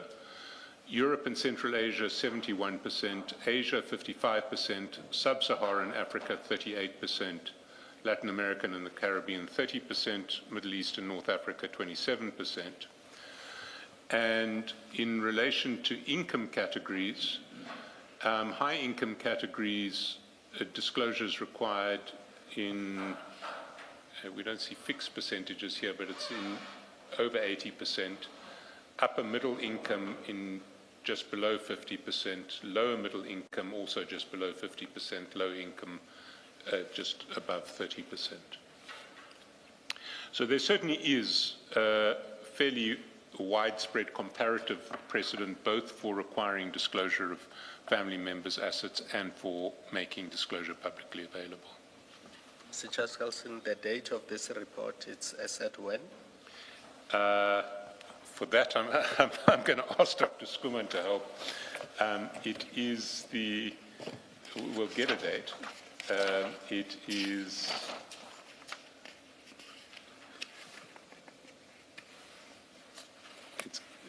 Dr. Skuman, it's 2017. 2017. 2017, yes. So it's 9 years ago. That's correct. And I'm sure we've seen progress since then. The numbers may have improved or become worse. Absolutely. Sorry, I see at page 168, and it's where my eyes fell. So the very first paragraph after the table speaks of information not only from public officials, but also from relatives.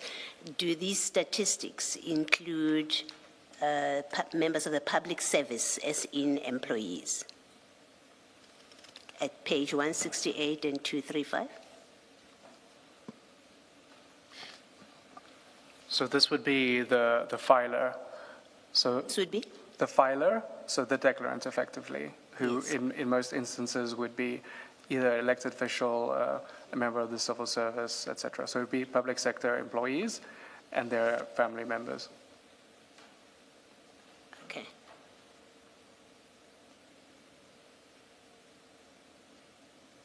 And you say that because definition of public official includes a public sector employee. Is that why you say so? That's correct. Okay.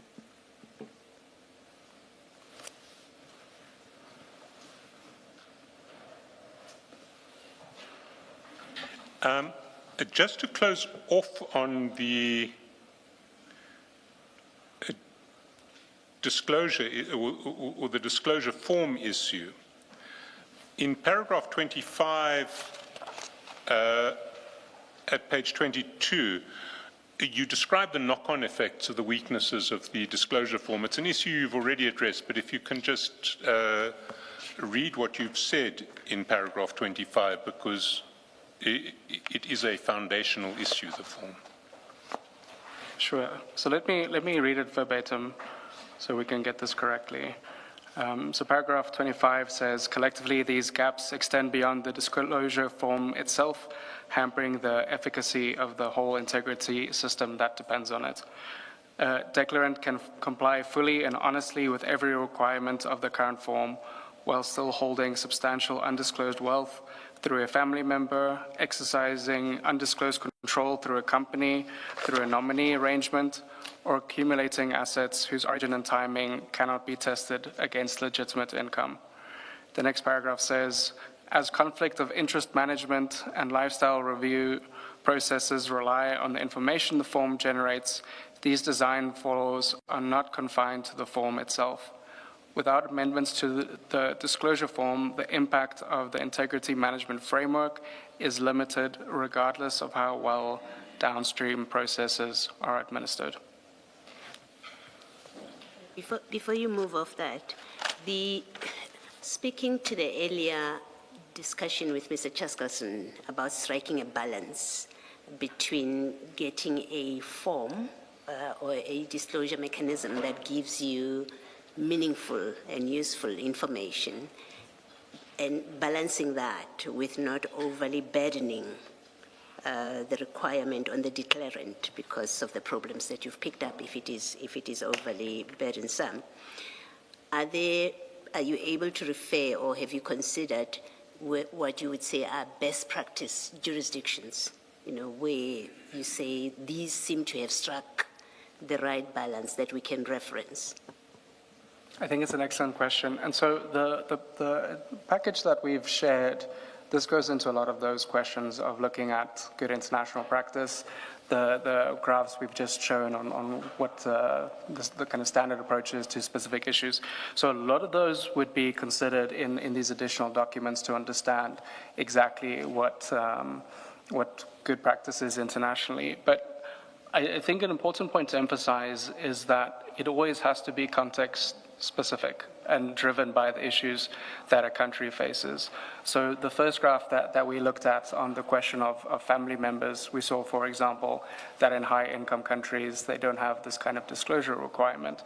And that might be the case because the level of corruption and the kinds of challenges that they deal with don't necessarily warrant that kind of level of disclosure and invasion of privacy. And so these issues should always be tailored to your specific context, to your specific challenges, the scale of the corruption issue that you have in a country. One of the documents that we've included in the package, it's titled, let me confirm that for you so I get it right.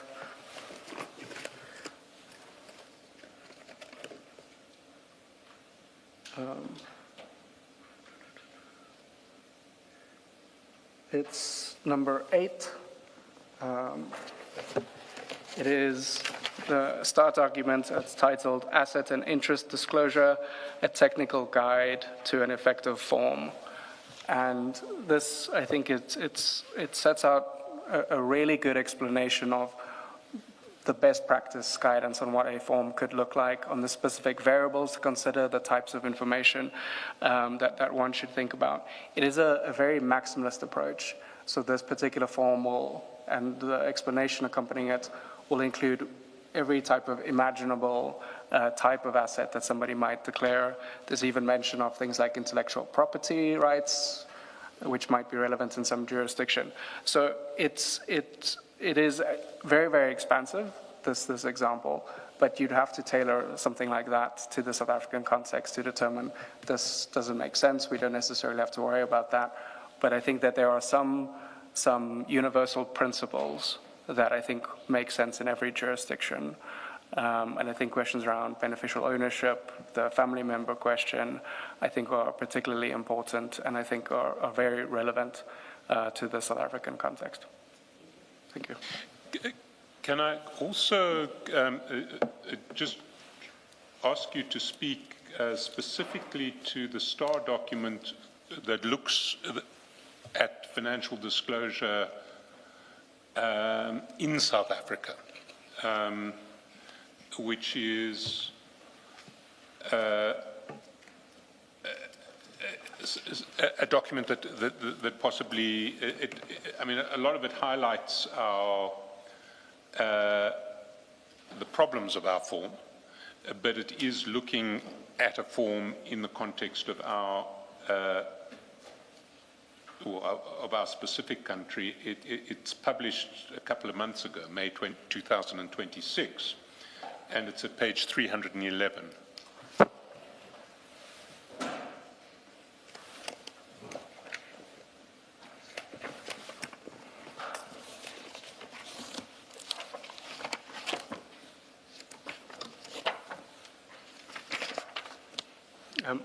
So this document titled Financial Disclosure Form and E-Disclosure System of South Africa, this was an assessment conducted at the request of the Department of Public Service and Administration to both look at the form as well as the e-disclosure system and how it functions currently. So effectively what we've done in this report is the earlier documents I mentioned around designing an effective form to apply similar principles to the South African context to assess the current form against these international standards and good practice to determine what are some of the omissions in the South African context currently that should be considered and some of the priorities. So what I've done in the base document, the main note, is to really identify the most important issues that frame the overall context and challenges. But the second document on page 311, this gets into a lot more of the technical nitty-gritty according to each disclosure category to say these are the 2-3 additional pieces of information that one should ask about, for example, your property, your vehicle, etc., to have a more full form. And so this is, I think, when one considers, recommendations for reform or what this could look like in future, I think there's a lot of kind of more in-depth technical guidelines that we've prepared to share our recommendations tailored to the South African context.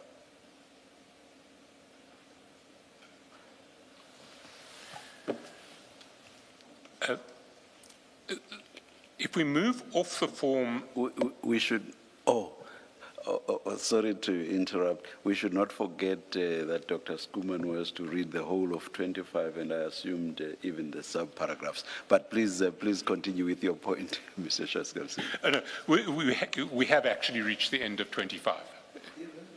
Yes. Must have been asleep. Apologies. But to move off the form itself and then to the institutional and operational framework, assuming you get the form right, you still need institutional framework that will respond to the information in the form. And this is the issue that you address from page 23. And maybe if you can... Let me ask a question that I think goes to weaknesses, and which I think is relevant to what you have dealt with already. Some officials can be quite astute in hiding their wealth, and can fill in their disclosure forms in such a manner that no suspicion is raised. In such a case, and absent blanket lifestyle audits, what would trigger a review that may culminate in a lifestyle audit? I'm asking this because it is crucial that such officials should not fall through the cracks. It's a very good point. So in the South African context, but also in international experience, one of the issues that can trigger a more substantive investigation, such as a lifestyle audit, is, for example, a whistleblower complaint, or say an intra-departmental complaint that they suspect that there is maybe something suspicious happening with an individual that might warrant a more substantive investigation. But this is also a core part of the verification process, and why verification is so important. An official may lie on their disclosure form, and we would want to detect that. And part of the reason why I focus so much on the e-disclosure system and the question of integrations with existing databases is around how we can effectively measure the disclosures against the truth and verify that it is accurate and what they state there is correct. So in that verification process, if there are either discrepancies that come out that might warrant an investigation, but beyond that, good practice is to also consider additional investigations or complaints that may arise, or you might, in a case where you verify a disclosure and it's entirely correct, but there are some red flags that raise suspicions, and it might be a case of somebody having a very large financial means that you might question why is that? The form is entirely correct, but why is this person able to afford so much? Maybe that is something that then warrants further investigation. And so you can use a risk-based approach. We touch on this in the same document I mentioned previously on the e-disclosure system, around using a risk-based approach to determine where to prioritize your resources for these kinds of reviews, for the lifestyle audits. And in a context like that, you can identify certain priorities. So you say, for example, if somebody is in the senior management service, that's a high-risk function. If somebody is in supply chain management or a financial officer, that's potentially higher risk, and so we should apply more scrutiny. But you can also, using kind of an algorithmic approach, you can say if somebody has a certain type of asset, for example, cryptocurrencies, we might consider that being high risk. If we were to reach a point where you start applying, for example, machine learning, you might start learning specific profiles where, based on past experience, you know that if a disclosure form looks a certain way, they have these types of assets, or they have this level of income beyond their means. That is a classic example of, a high-risk situation. So we could reach a point where you start taking into consideration these additional indicators to identify red flags that then might be the basis for triggering a more intensive investigation or audit. Ms. Jaskal? Thank you. I have a question that is directed at you. I don't know if Dr. Skuman is able to answer. To what extent does the current system where senior officials get the security clearance, to what extent does it look at assets and ownership and interests in things outside of your normal employment? To what extent does it cover the very concern that Chair raises? I can't answer that question because I don't know the details of it. It's supposed to do some form of lifestyle audit. The details of what is done, we haven't yet established, but we will. And then, Dr. Skuman, my follow-up question is there any reason why, in respect of the senior generals, there cannot be this external verification of the disclosure forms? So something short of the audit, because it costs 30 to 50,000 per individual.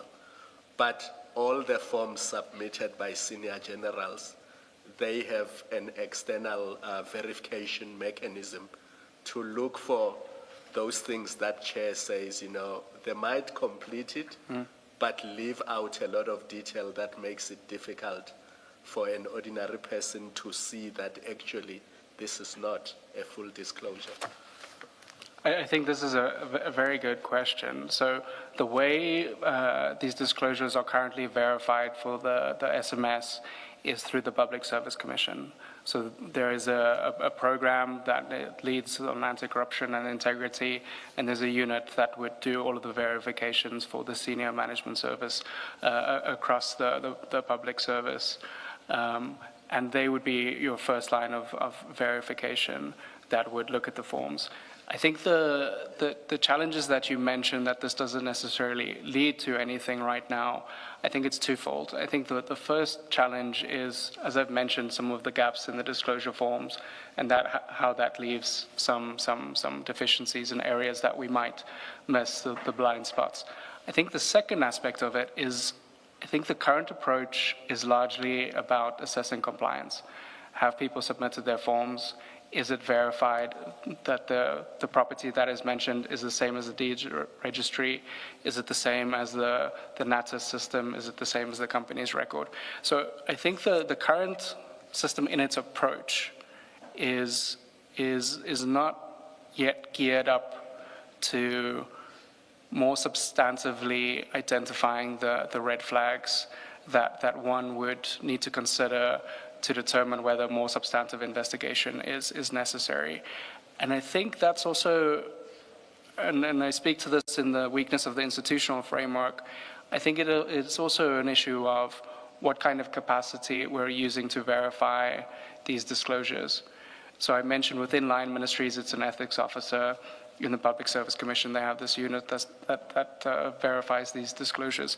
But it's not necessarily that these people are investigators or have, strong training in anti-corruption.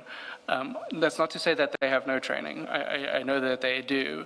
But the kind of capacity that is needed for properly verifying these disclosures and for turning, red flags into an investigation, I don't believe is there just yet. And I think that's reflective in the results that we see, that all of these forms are verified and it turns up nothing. Sorry. Are you carrying on from this topic? Well, it does link to that topic, but Please go ahead. but it's leading into a whole new section, so I think ask your question. Let me ask my question then. The e-disclosure system, you've stated that it pulls data from the two systems, the three, I think you say CIPC, in the NATIS and the Deeds Office for verification. Now, I'm mindful of the shortcomings that you say come with manual verification. What you haven't listed and maybe suggested is whether it should not be able to pull data from the SARS system. Part of the things that have concerned is that you get these indicators of wealth and income, and then it seems the most obvious question is, well, why has SARS not picked this up? Is there a reason that this cannot happen? The same cannot be done with the SARS system? I think it's a very good point, and this is something that I've definitely heard people speaking about in the public sector, and it's one of the issues that people think about often, and how that same kind of competency and systems and capability that you find in SARS, whether that could be applied to financial disclosures. The challenge of translating or using SARS's existing resources is that SARS has, in terms of its mandate, it's very restricted in disclosing taxpayer information, and that creates certain limitations. But the data that they ultimately use, that financial institutions are required to report to SARS, you could equally apply those same kind of standards to the financial disclosure function. And in fact, I understand the Financial Intelligence Center, that there is a bill that has been, I believe it's still being tabled for comment, that suggests that the FIC might have a future role in providing the data needed for financial disclosures. So I think that's a very positive development, and it's a space where I think it's very important to start filling in those gaps of what kind of data is needed to properly and fully verify these disclosures.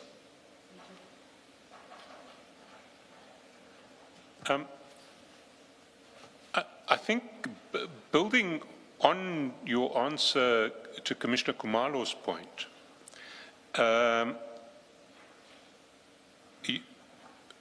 you deal at paragraph 26 with weaknesses in the current institutional framework and how this sort of process of verifying disclosures is dealt with in other jurisdictions. And maybe we can pick up there and go through the problem framework as opposed to the disclosure form itself, and how that might be improved upon.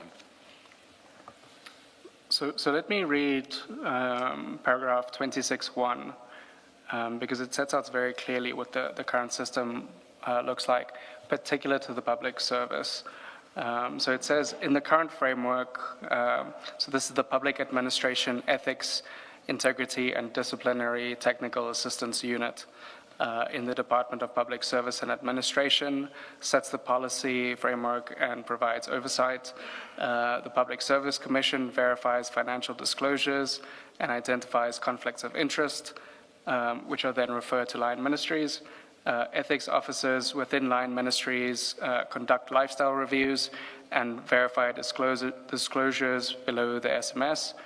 The SIU proposes to lead lifestyle audits for all public entities, or this function is performed by external contractors, and any findings coming out of that are then referred either to SAPS or the Hawks for further criminal investigation, or to the individual line ministry for disciplinary action. Can I just stop there, Yes. just to clarify? You say the SIU proposes to lead lifestyle audits for all public entities. Would that be for all individuals at SMS level within public entities, come what may, or would it only be for those whose lifestyle reviews have thrown up red flags? What is the proposal? Because the ethics officers verify disclosures below SMS. Who deals with SMSs, which would be the generals to whom Commissioner Kumalo was speaking? So currently, within the Public Service Commission, they will verify the SMS. This is financial disclosures. The proposal from the SIU, and I'm hesitant to speak fully on their behalf, but effectively what they've proposed, and they've said this quite publicly, is that they would want to reach a point where there is a blanket proclamation that allows them to conduct audits across the public sector, and that would then get around this current complexity around seconding officials to individual ministries to conduct these audits for them. And of course, if there were that sort of proclamation, then they would be acting as SIU with the powers, the information gathering powers that the SIU Act vests in them. I believe that's correct. So as I mentioned before, under these secondment arrangements, effectively, they function as if they were a member of that department rather than an SIU official. Sorry, I've taken you away from 26.2, but I think it's important to get to 26.2. Absolutely. So in 26.2, I effectively framed the same point from the previous paragraph to say that in most international examples, this kind of function would be in a single entity. And in South Africa, we've dispersed the same function across many different institutions that have a small part and small role to play in implementing the system. And this is only in the case of the public service, SAPs, et cetera, which follow the same framework. And that's also within the context of how we kind of have these different standards for elected officials, for local government, et cetera. And so I believe at a later stage, I mentioned the example of Botswana, but there are many other examples of this where this kind of preventative function is within a dedicated anti-corruption agency. It is seen as a single cohesive function because all of these different aspects of collecting disclosures, of setting the form, of verifying, of doing the follow-on investigations, all of these go hand in hand. And when you have this long chain of handing over responsibility effectively from one official to another, or one institution to another, you risk breakdowns in the chain if any of those institutions can't follow through on their specific function. But you're also dispersing capacity across all of these different institutions. And so the kind of line of sight and responsibility for this function starts getting a bit muddled and starts getting a bit lost on who exactly is responsible for this, who do we hold accountable if the system isn't functioning, because currently it is so widely dispersed. Later I speak to the benefits of having such a function in one entity around pooling resources, having consistent standards, developing the right kind of capacity, having the right access to databases, for example.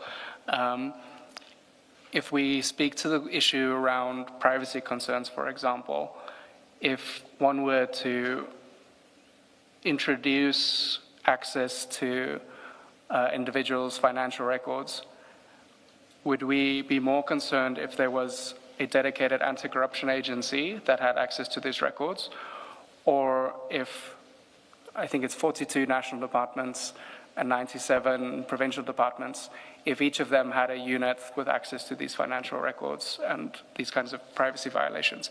So the reason why I mention that is that I think it's important that whatever entity has this kind of responsibility, they need to have a level of accountability, they need to have the access to the right resources, they need the capacity to perform this function correctly.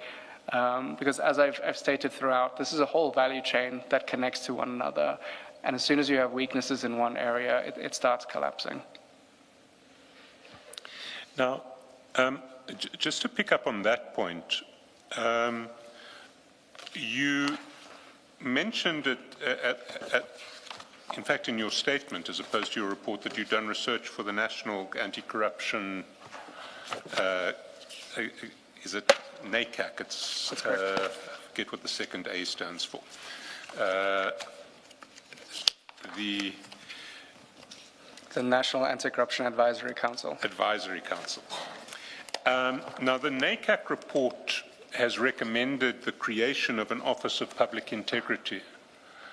Now, presumably, if that recommendation is ever implemented, one of the functions of that office would be the centralized administration of,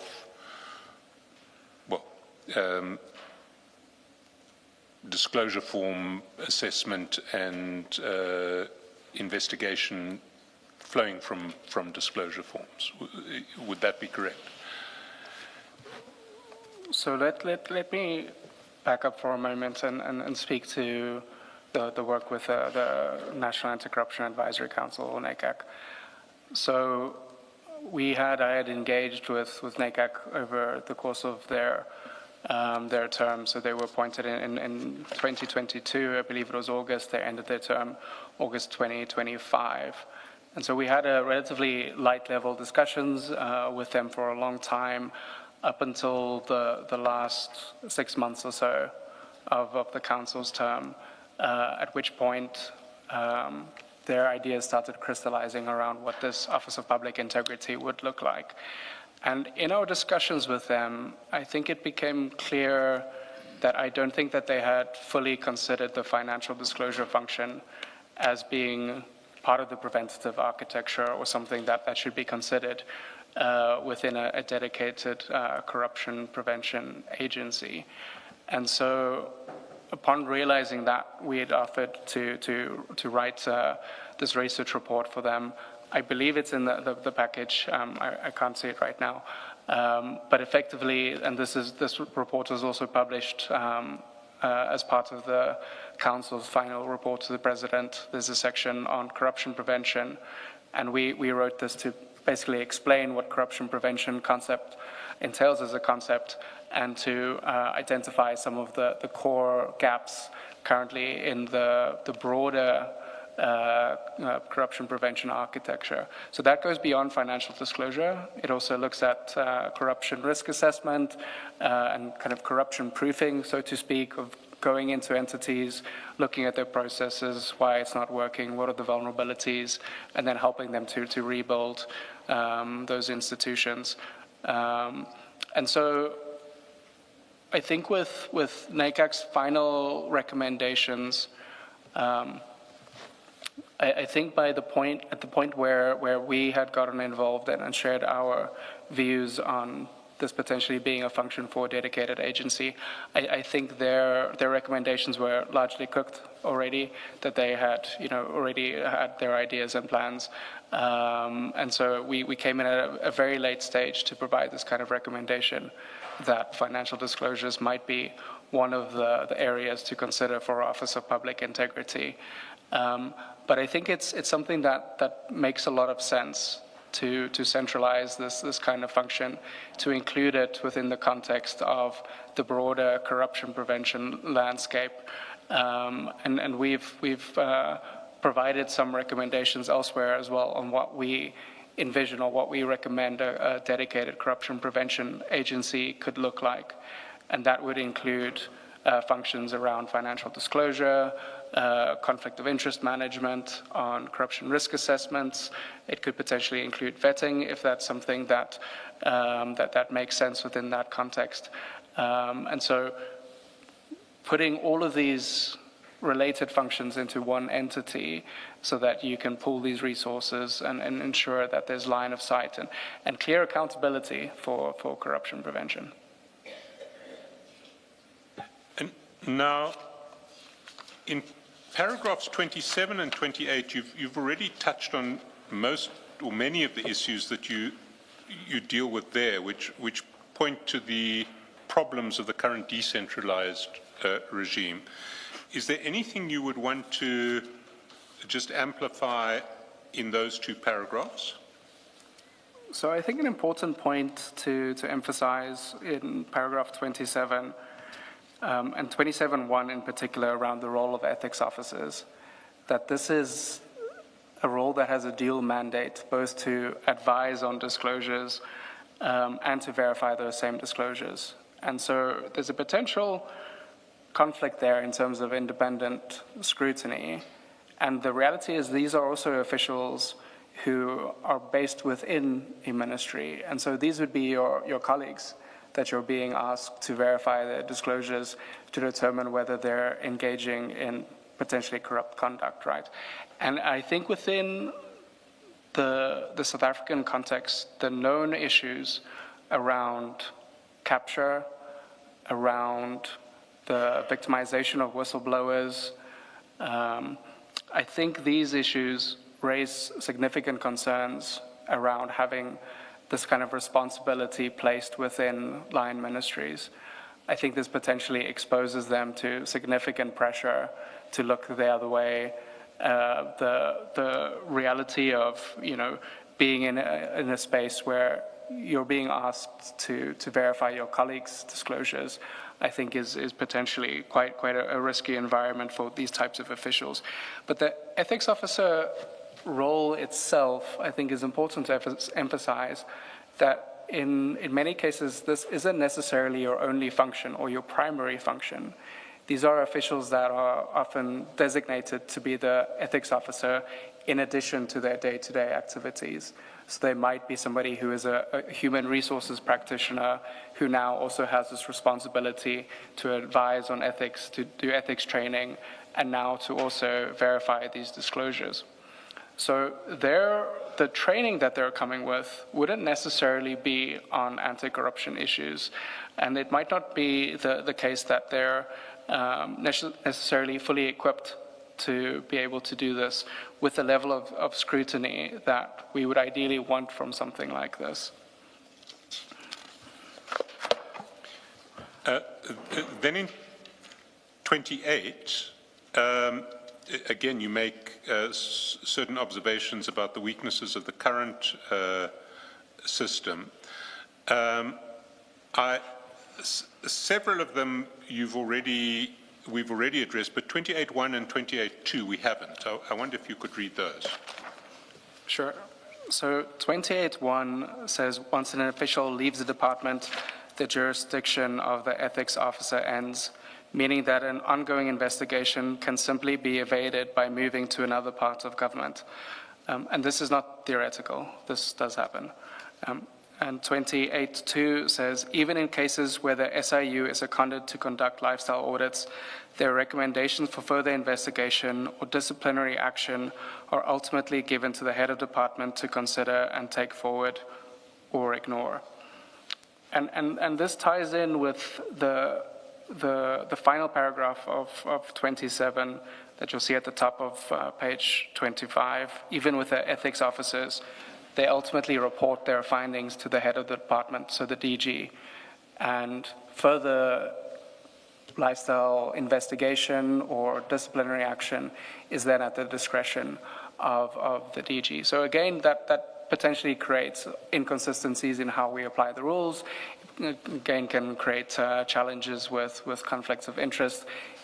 It might be that this official themselves are implicated in the corrupt network. And so, again, I think it strengthens the argument for why you need some level of arm's length scrutiny, both to verify, but also to later apply your sanctions to determine what kind of additional investigations are needed.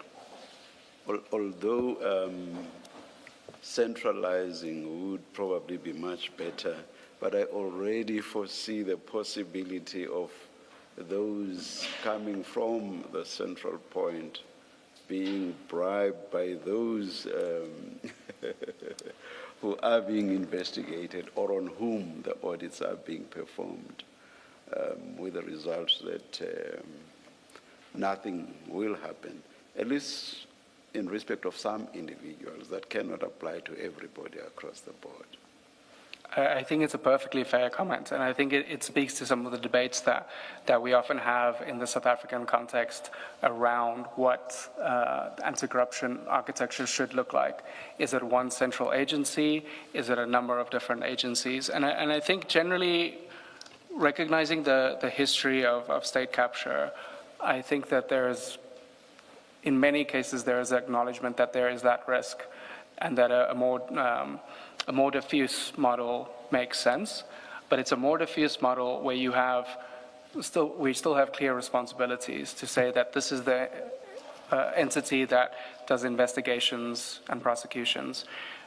With the corruption prevention mandate, it doesn't necessarily have to go into that same entity that does investigations and prosecutions, but at least keeping all of your preventative functions within one dedicated entity, I think has a lot of benefits in terms of a lot of the issues that we've mentioned so far.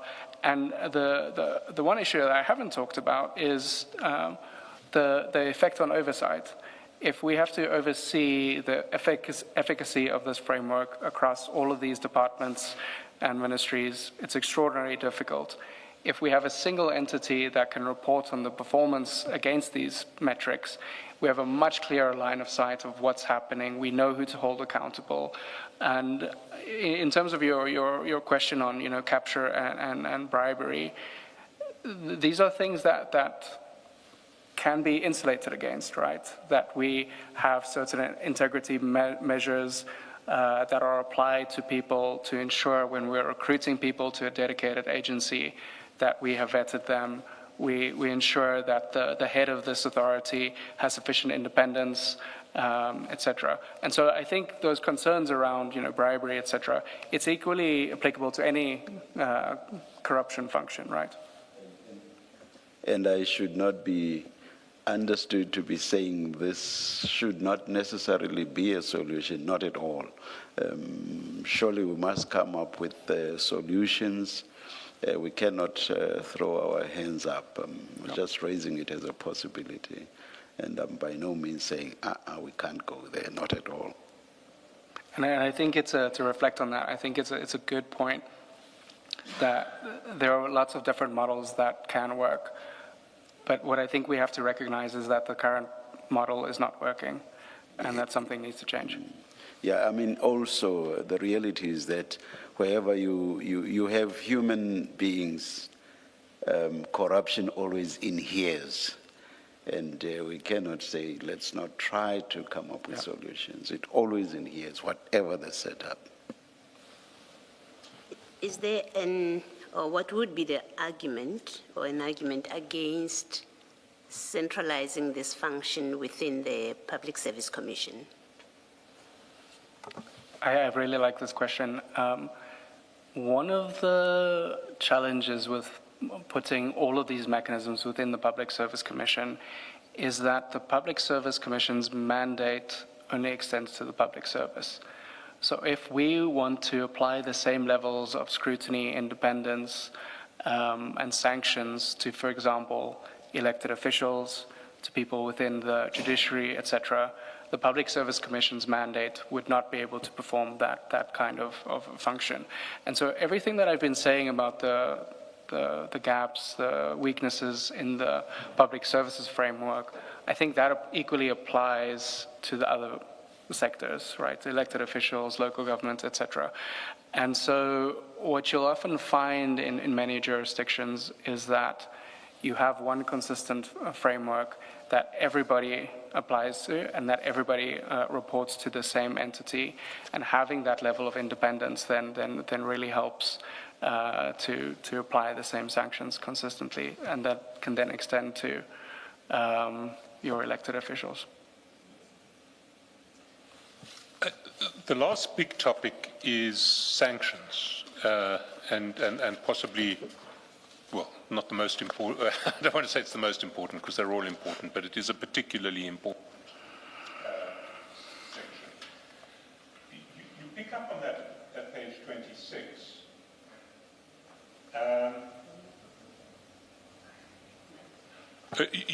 You pick up on the issue of sanctions at page 26.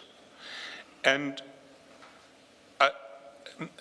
well, maybe if you can read paragraph 29, because it speaks to just a system that isn't working. Yeah. So I think paragraph 29 effectively summarizes a lot of what I've said. So it states that the gaps in the financial disclosure forms requirements and the vulnerabilities of a weak institutional framework help explain why no misconduct or unexplained wealth has been detected among SAP's officials over the last 5 years. However, even if any discrepancies, conflicts, or unexplained wealth were to be detected, the policy framework for issuing sanctions against officials lacks teeth. Again, follow-up is decentralized, creating the same risk of capture, of pressure by colleagues, or of officials themselves being involved in corrupt networks.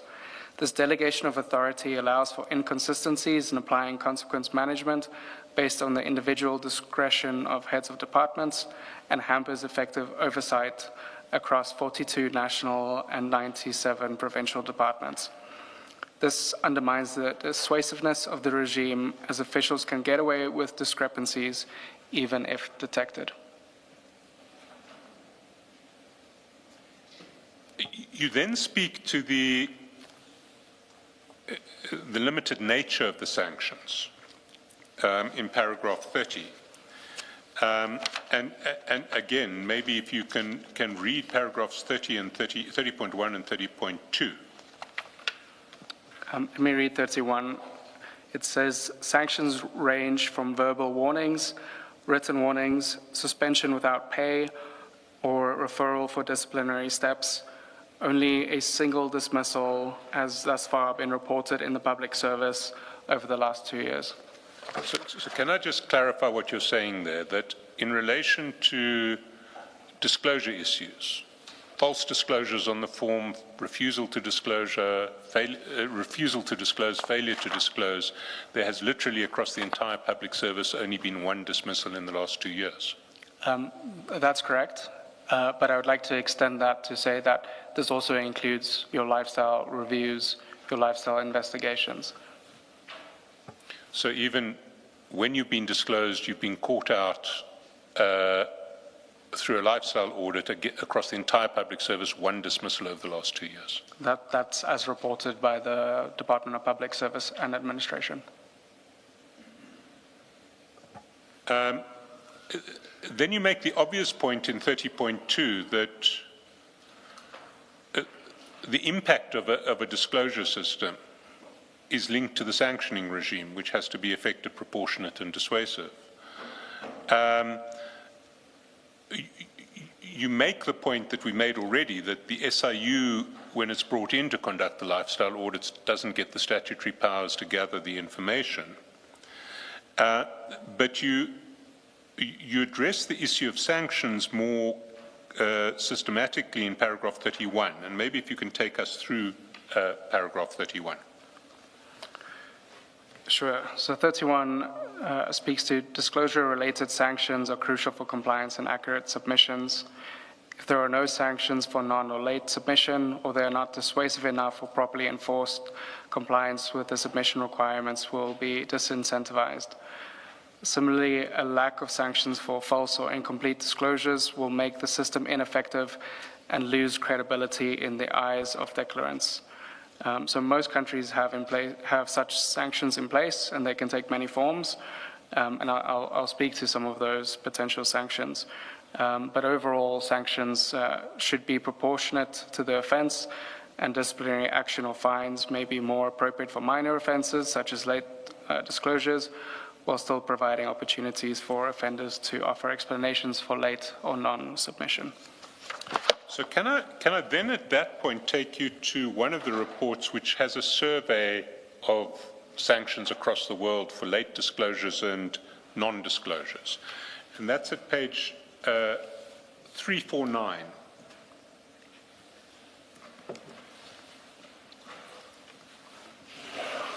And at 349,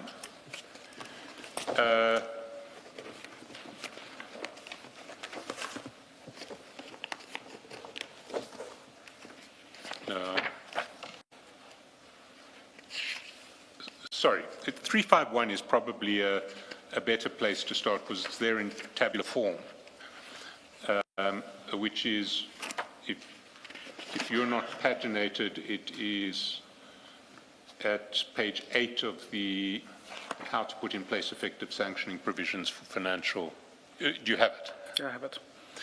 So is there anything, I mean, this table essentially speaks for itself. It tells you what the penalties in other jurisdictions are for late submission or non-submission. Is there anything you'd like to highlight there? So maybe I can speak to the document first. So the document is titled How to Put in Place Effective Sanctioning Provisions for Financial Disclosure-Related Violations, the subtitle being Note for South Africa. And so this is one of those cases where we had prepared this specifically for the Department of Public Service and Administration to share guidance on what disclosure-related violations might look like. The key point here being that this is a very important aspect of the system to ensure that you have these credible measures in place. And so we have in this document, we have a few tables that provide examples from different countries on what this can look like legally, to very particularly specify, for example, what the offense is for non-disclosure or for late submission. And the reason why that's important is that it helps with standardization, and it removes some of the issues around the kind of discretionary nature of how to sanction an official if they have any kind of misconduct related to non-submission or late submissions. In the current system, this would be an ordinary disciplinary process because we don't have the same kind of sanctions in the public service regulations. So you would be effectively held, you would be disciplined for not following the public service relations without the consequences or the scale of the consequences being specified. So the effect of that is that as a public official, you don't know how you get punished or whether you would be punished if you don't comply with the rules. I'm less worried about submission, non-submission in the South African context, because I think at the point where the system is now, there's a very high level of compliance, and I think that's a very important first step to getting a system like this working. In some of the other countries where I work, I was in Botswana 2 weeks ago. I have a call with colleagues in Lesotho tomorrow, where their primary challenge still is to get everybody to submit on time. We've reached that point where people are complying. We saw 100% compliance in SAPS, for example. So, and I think we should give credit to the various departments that are involved in this for getting to that point of compliance. I think some of the other violations that we might want to consider, I think is really where it starts getting very important to have the right kind of sanctions in place. Well, then let's move there, because you deal with false declarations or incomplete declarations at page 28, paragraph 32. And there, the same document to which we have been referring has a series of comparative sanctions in a table that starts at page 357. Again, is there anything that you would highlight in relation to that table or the issue more broadly? Sure. So I think the main point to make here is from 357, the examples from around the world of what this looks like in terms of an offense. In many cases where you will find that false disclosure itself is regarded as a criminal offense. And it's a relatively low bar to be able to prove that you did or you didn't submit the form in the first instance. Incomplete disclosures, I think, is an important part of that as well. What we mean by incomplete is effectively there are assets that you haven't disclosed. So when we're in that verification process, we compare this to what we have on records elsewhere, and we find a particular instance where you haven't disclosed a vehicle or a house. You might have opportunity to explain why, what those discrepancies are. But currently, we don't have any kind of criminal or strong disciplinary sanctions for if we do find some kind of a violation. We would just send that to a disciplinary process. So in effect, you have very little dissuasive measures to deter people from submitting false disclosures. You know that if you were to lie on your disclosure form, perhaps the worst that can happen to you is that you go through a disciplinary process, and it might trigger an investigation coming out of that to start looking into the criminal conduct. And so I think it's a really important part of closing the loop on all of this to ensure compliance, to ensure that the forms are accurate as well, to support the downstream processes.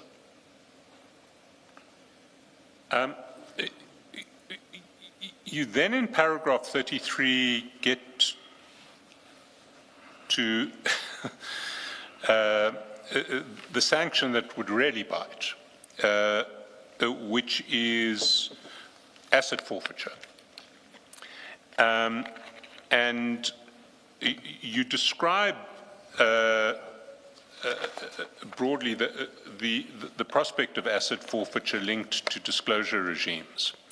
Maybe if you can deal with what you say, you can address what the issue that you raise in paragraph 33, but I'd like, if you can, also to link that issue to the unexplained wealth order regime that one sees in other jurisdictions. I'm not sure if you are able to do so. If you are, that would be great. Sure, I can speak to this.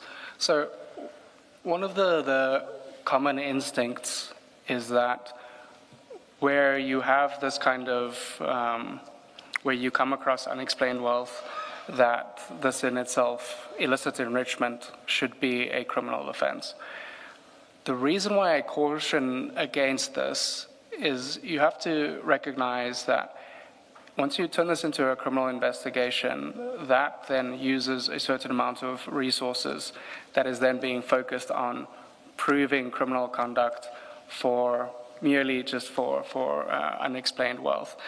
And you can end up in a state where you put so much resources in just investigating this kind of crime that you lose sight of the bigger issues, the grand corruption schemes, the issues that really matter and that are the most important. So the suggestion here is that rather than going through a process where you need to criminally prove the unexplained wealth and then as a result of that get the confiscation order, a more efficient process would be to introduce legal mechanisms around non-conviction-based confiscation. So essentially what you then have is the disclosure form as your first line of evidence. This is what an official has said they have. If you do the verification and you uncover something that has not been listed, you have a very easy case to be able to say they did not disclose this, that was against the rules, and then you wouldn't have to prove the underlying criminal intent. And so the evidentiary bar is much lower, but it has a much faster effect in terms of sanctioning officials and therefore a much stronger deterrent effect. And the second part of why I say this shouldn't necessarily be a criminal offense is that I think we should also recognize that our court processes are sometimes much slower than we would want. And clogging them up with this kind of offense to prove criminal conduct for unexplained wealth is perhaps not the best approach.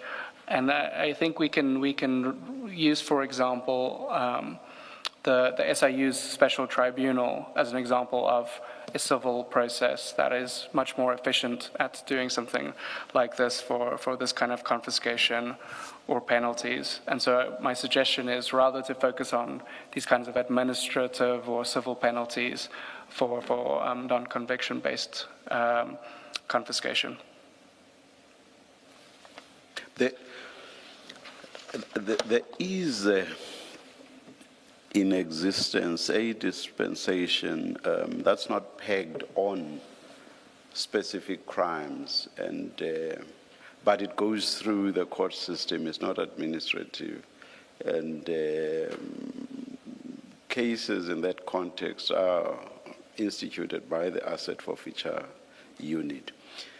But although I do not remember the specifics now, I was last engaged in those sorts of cases when I was still in practice. So it also gets rid of the need to prove a specific offense. But I think there should be some, if I still remember the criteria, there should still be some underlying criminality. But you don't have to prove a specific offense for forfeiture to then follow. Right. Yeah. Just a comment. I'm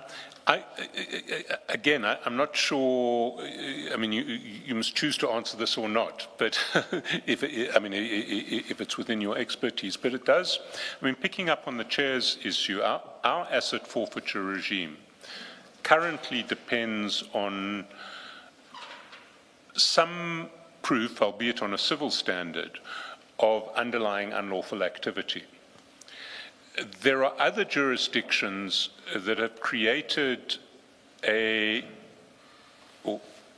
add-on which is based on what are called unexplained wealth orders, where an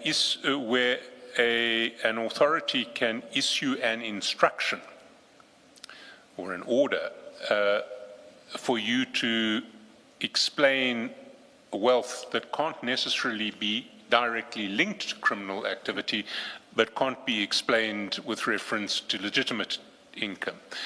And then those regimes make provision for forfeiture in the absence of a reasonable explanation. It seems to me that in this context, a legislative amendment along those lines may well make a lot of sense, because if someone can legitimately explain the origins of their wealth, in circumstances where, well, you have the disclosure history which you can point to and which might found good cause to issue an unexplained wealth order.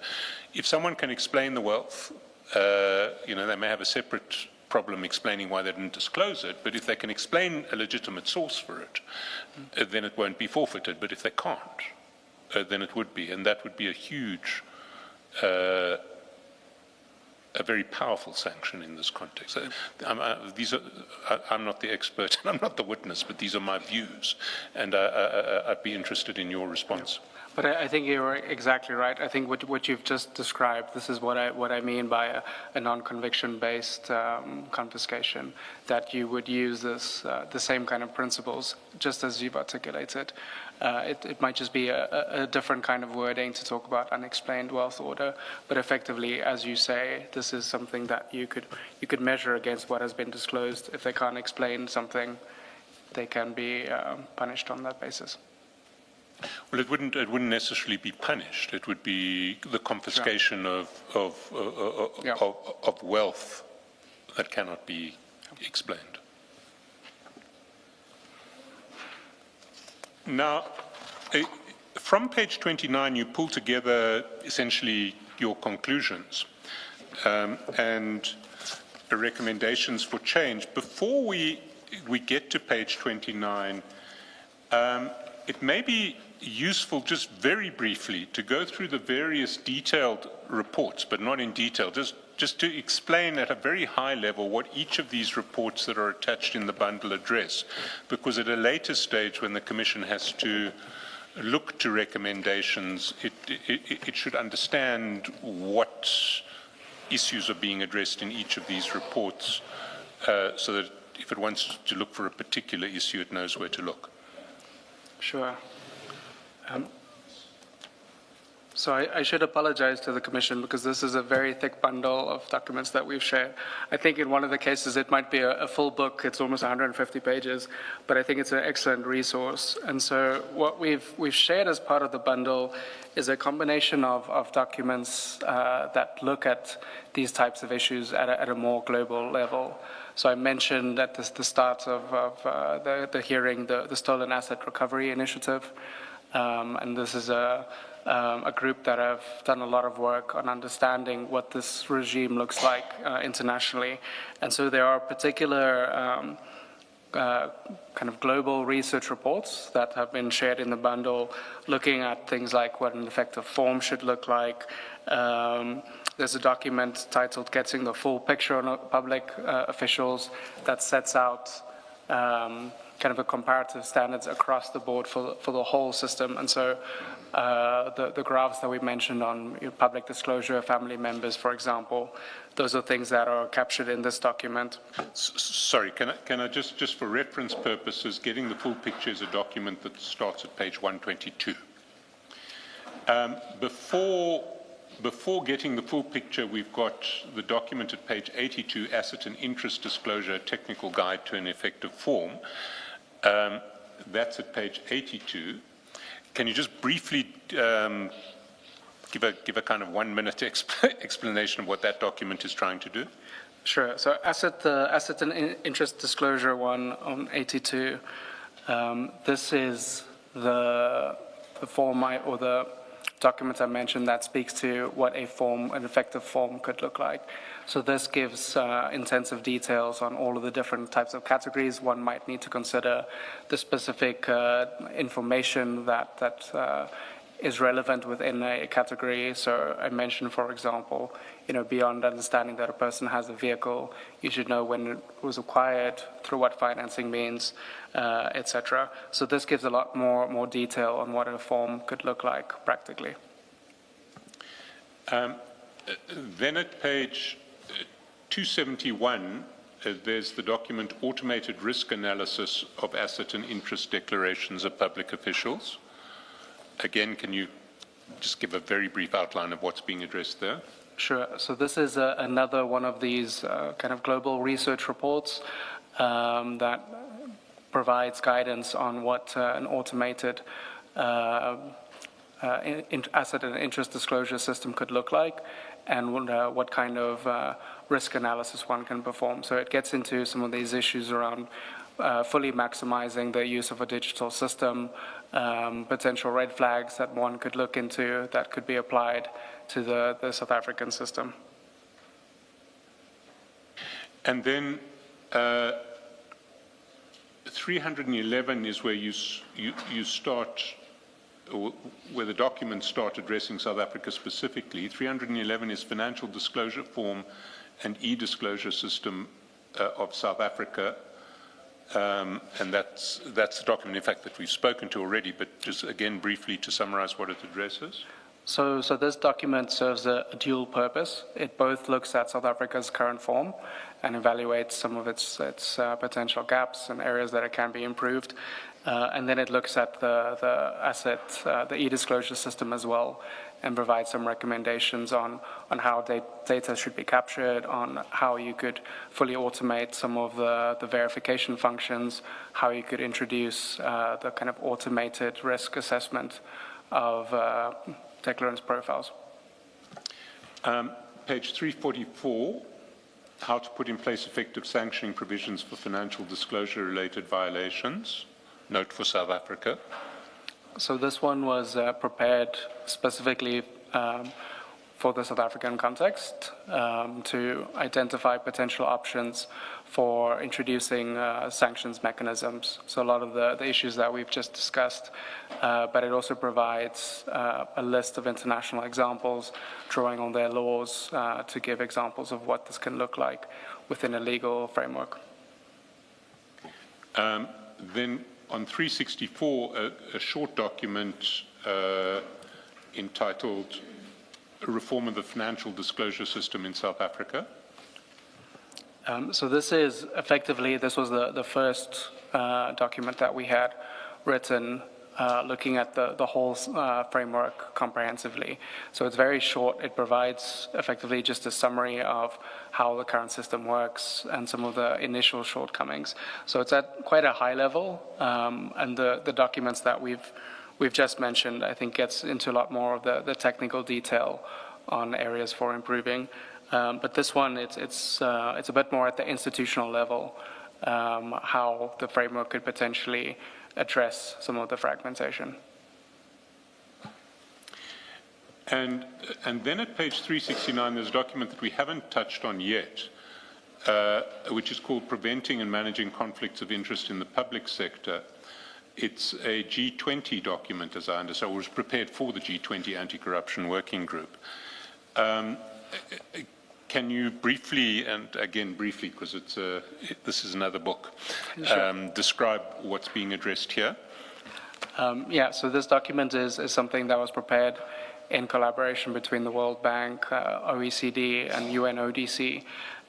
So it provides a lot of good practice guidelines on some of the issues we've discussed today that extend a little bit beyond financial disclosure. So looking at how you can go about preventing conflicts of interest, policies around receiving gifts, incompatibilities, and by incompatibilities I mean, for example, limitations on officials being allowed to run companies on the side, conducting other remunerative work.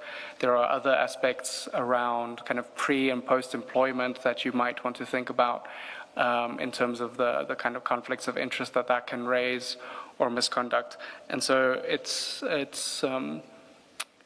I think, a good guide in terms of some of the issues that one might want to consider within the broader corruption prevention framework, integrity management, that goes beyond financial disclosure in a narrow sense.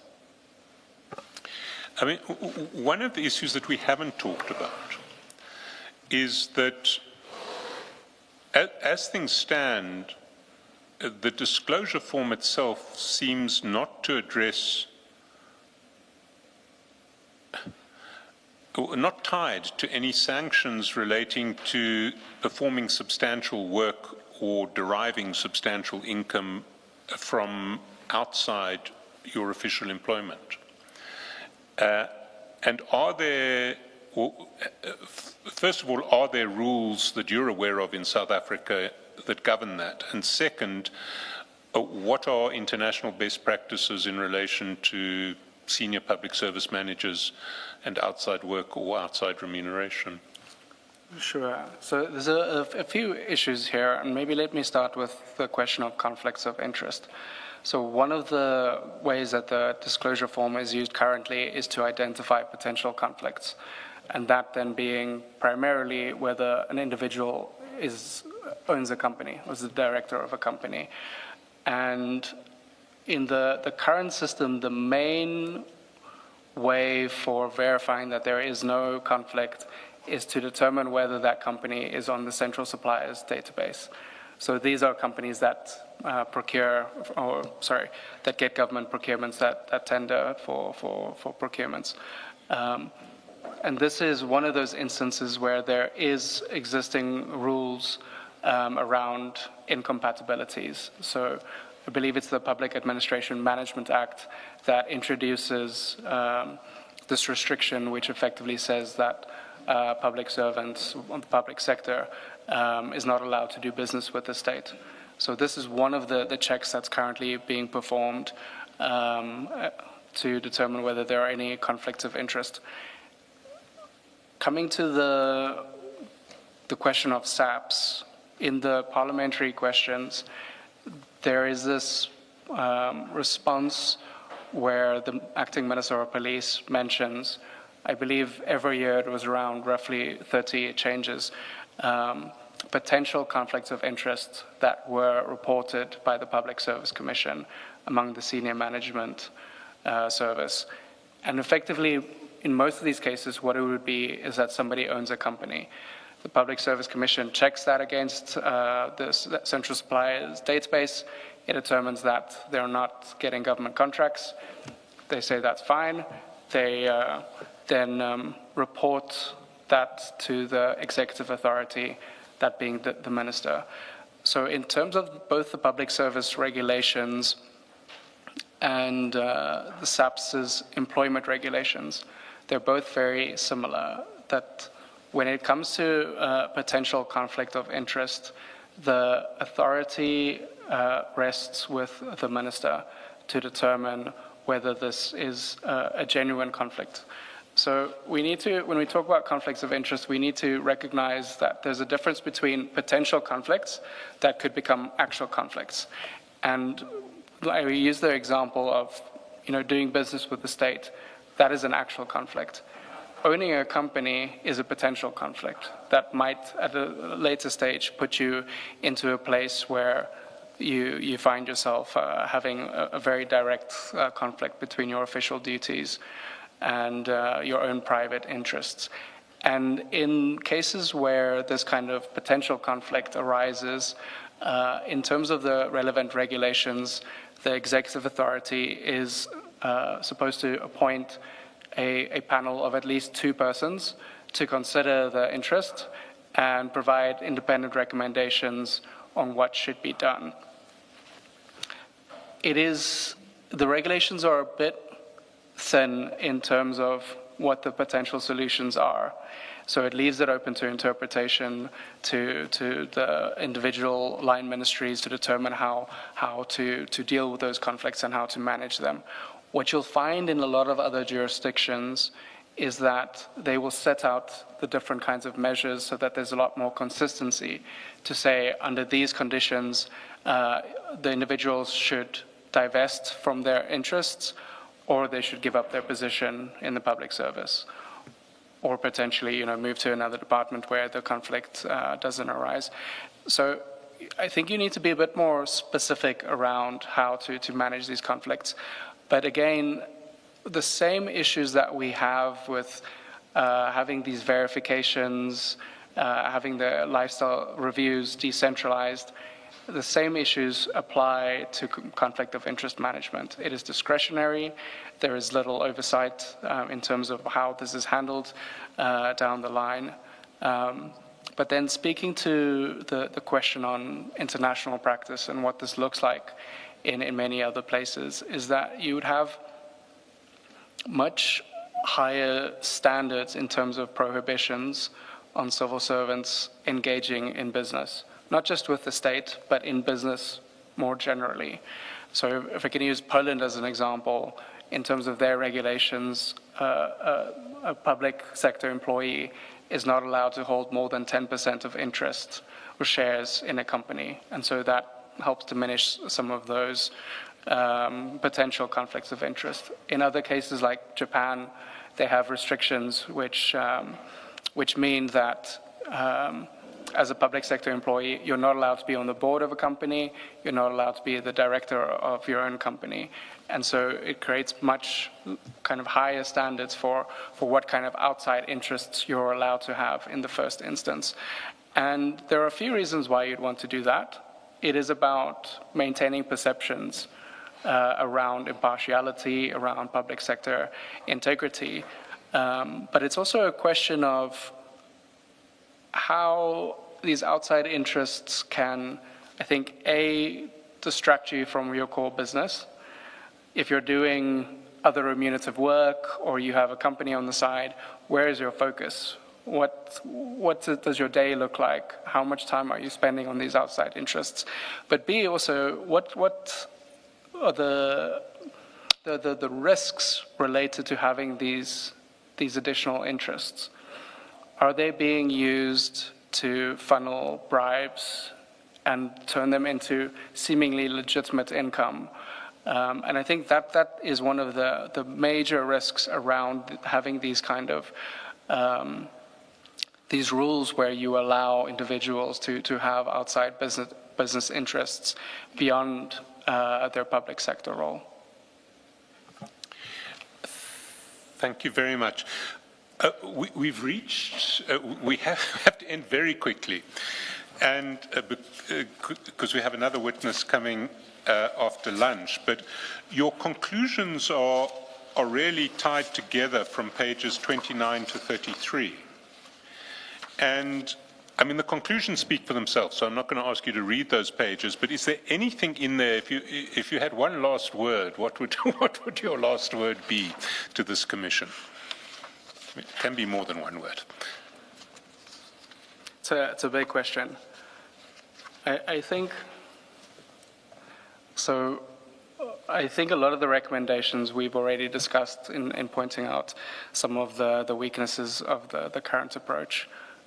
I think the main message I want to drive home is that a lot of the fragmentation and weaknesses that we see in the current framework are a result of incremental attempts to improve the system. If we use the example of the SIU trying to fill in this gap to conduct lifestyle audits through secondment arrangements, this is an interim measure. I think the use of the Public Service Commission as a verifying agency is also one of these examples of a somewhat interim measure. And so I think the system in its current form has reached the limit of incremental improvements and has reached a point where you need the more substantive overhaul of how these functions are dispersed, of what the mandate looks like, what kind of powers are needed. And this is, I think, where it feels to me that the only conclusion, looking at the deficiencies and gaps in the current system, the only conclusion is a substantive overhaul.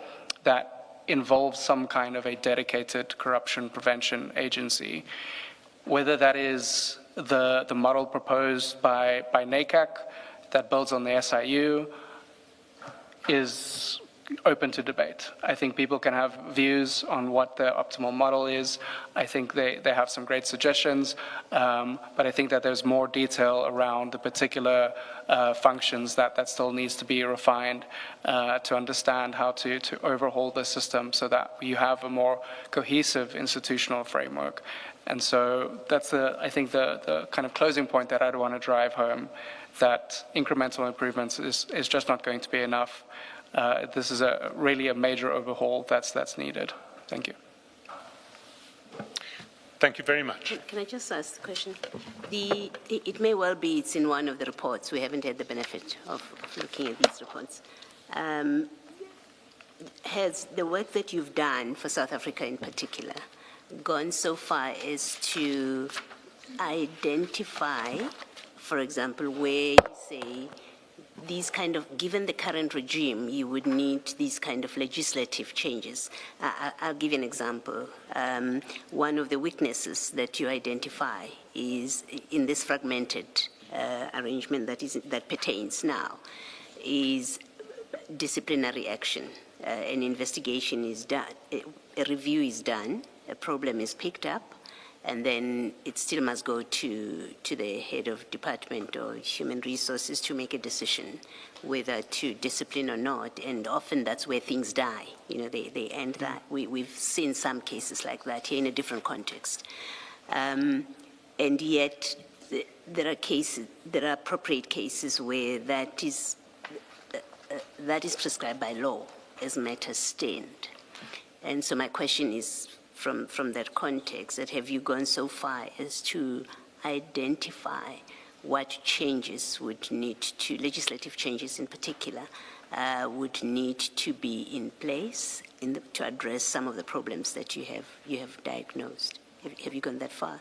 So in many of the cases, the documents that I've mentioned that are written particular to the South African context, it's both a diagnosis of the challenges. It introduces the international examples of how such measures are implemented in other countries, and will usually end with recommendations for what can be done. A lot of that it's particular to, for example, like you mentioned, the sanctions issues, but we've also worked on our suggestions for what we believe a dedicated corruption prevention agency could look like. And it builds on NACAC's recommendations to add on some additional functions in terms of financial disclosure, conflict of interest management, etc. And that is something that can be shared with the Commission if that's something that you would like. If there are other areas that we haven't covered, we'd of course be welcome to or happy to provide additional details on some of the areas that I maybe didn't speak to today. Thank you. Just picking up on that question, very specifically, if you are going to share that material with the Commission, it would be very useful to ensure that all documents essentially flag legislative changes that would be needed, or existing legislative provisions that would have to be made subject to whatever is being recommended, so that we have a more detailed sense of what the existing legislative architecture is that would be affected by changes in this regard. Mr. Skilson, 367, this reform document, does it not address Commissioner Baloy's question to some extent? Not. It starts on 364, but the recommendations on 367 have the legislative changes that need to be effected. So, for example, item 2 talks about considering adopting a standalone act that will replace piecemeal regulation and encompass essential elements of the new disclosure system, and then it sets out. I mean, it does in certain respects, but I mean, if one takes the specific question raised by Commissioner Baloy, I doubt you could ever have a standalone act that would deal with internal departmental disciplinary matters without engaging with the existing legislative framework quite carefully. And it may be that the standalone act won't focus on departmental discipline, it will focus on criminal liability, asset forfeiture. But if it is going to engage departmental liability,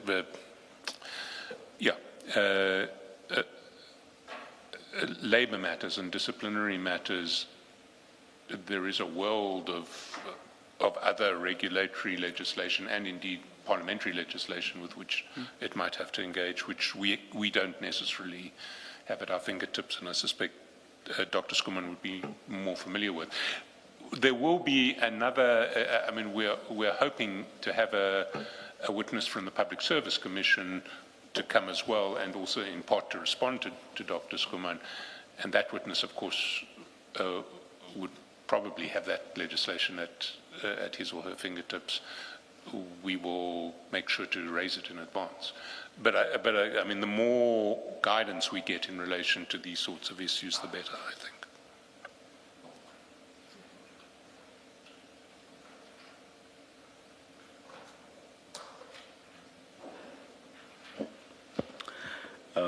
The next witness that Mr. Chaskalson referred to is, or rather, not a witness. Yeah. The next testimony we are going to hear relates to Major General Khan, and as already directed or ruled, that's going to continue in camera. Let's adjourn. Oh, thank you very much, Dr. Schoeman. You are the first witness I've forgotten to thank. Apologies for that. Many thanks. That's all right. Thank you for having me. And we resume at 9:30 tomorrow. At 9:30 tomorrow, yes. Yeah, in open session. Or Yes, in open session. let's adjourn and resume at 9:30 tomorrow morning.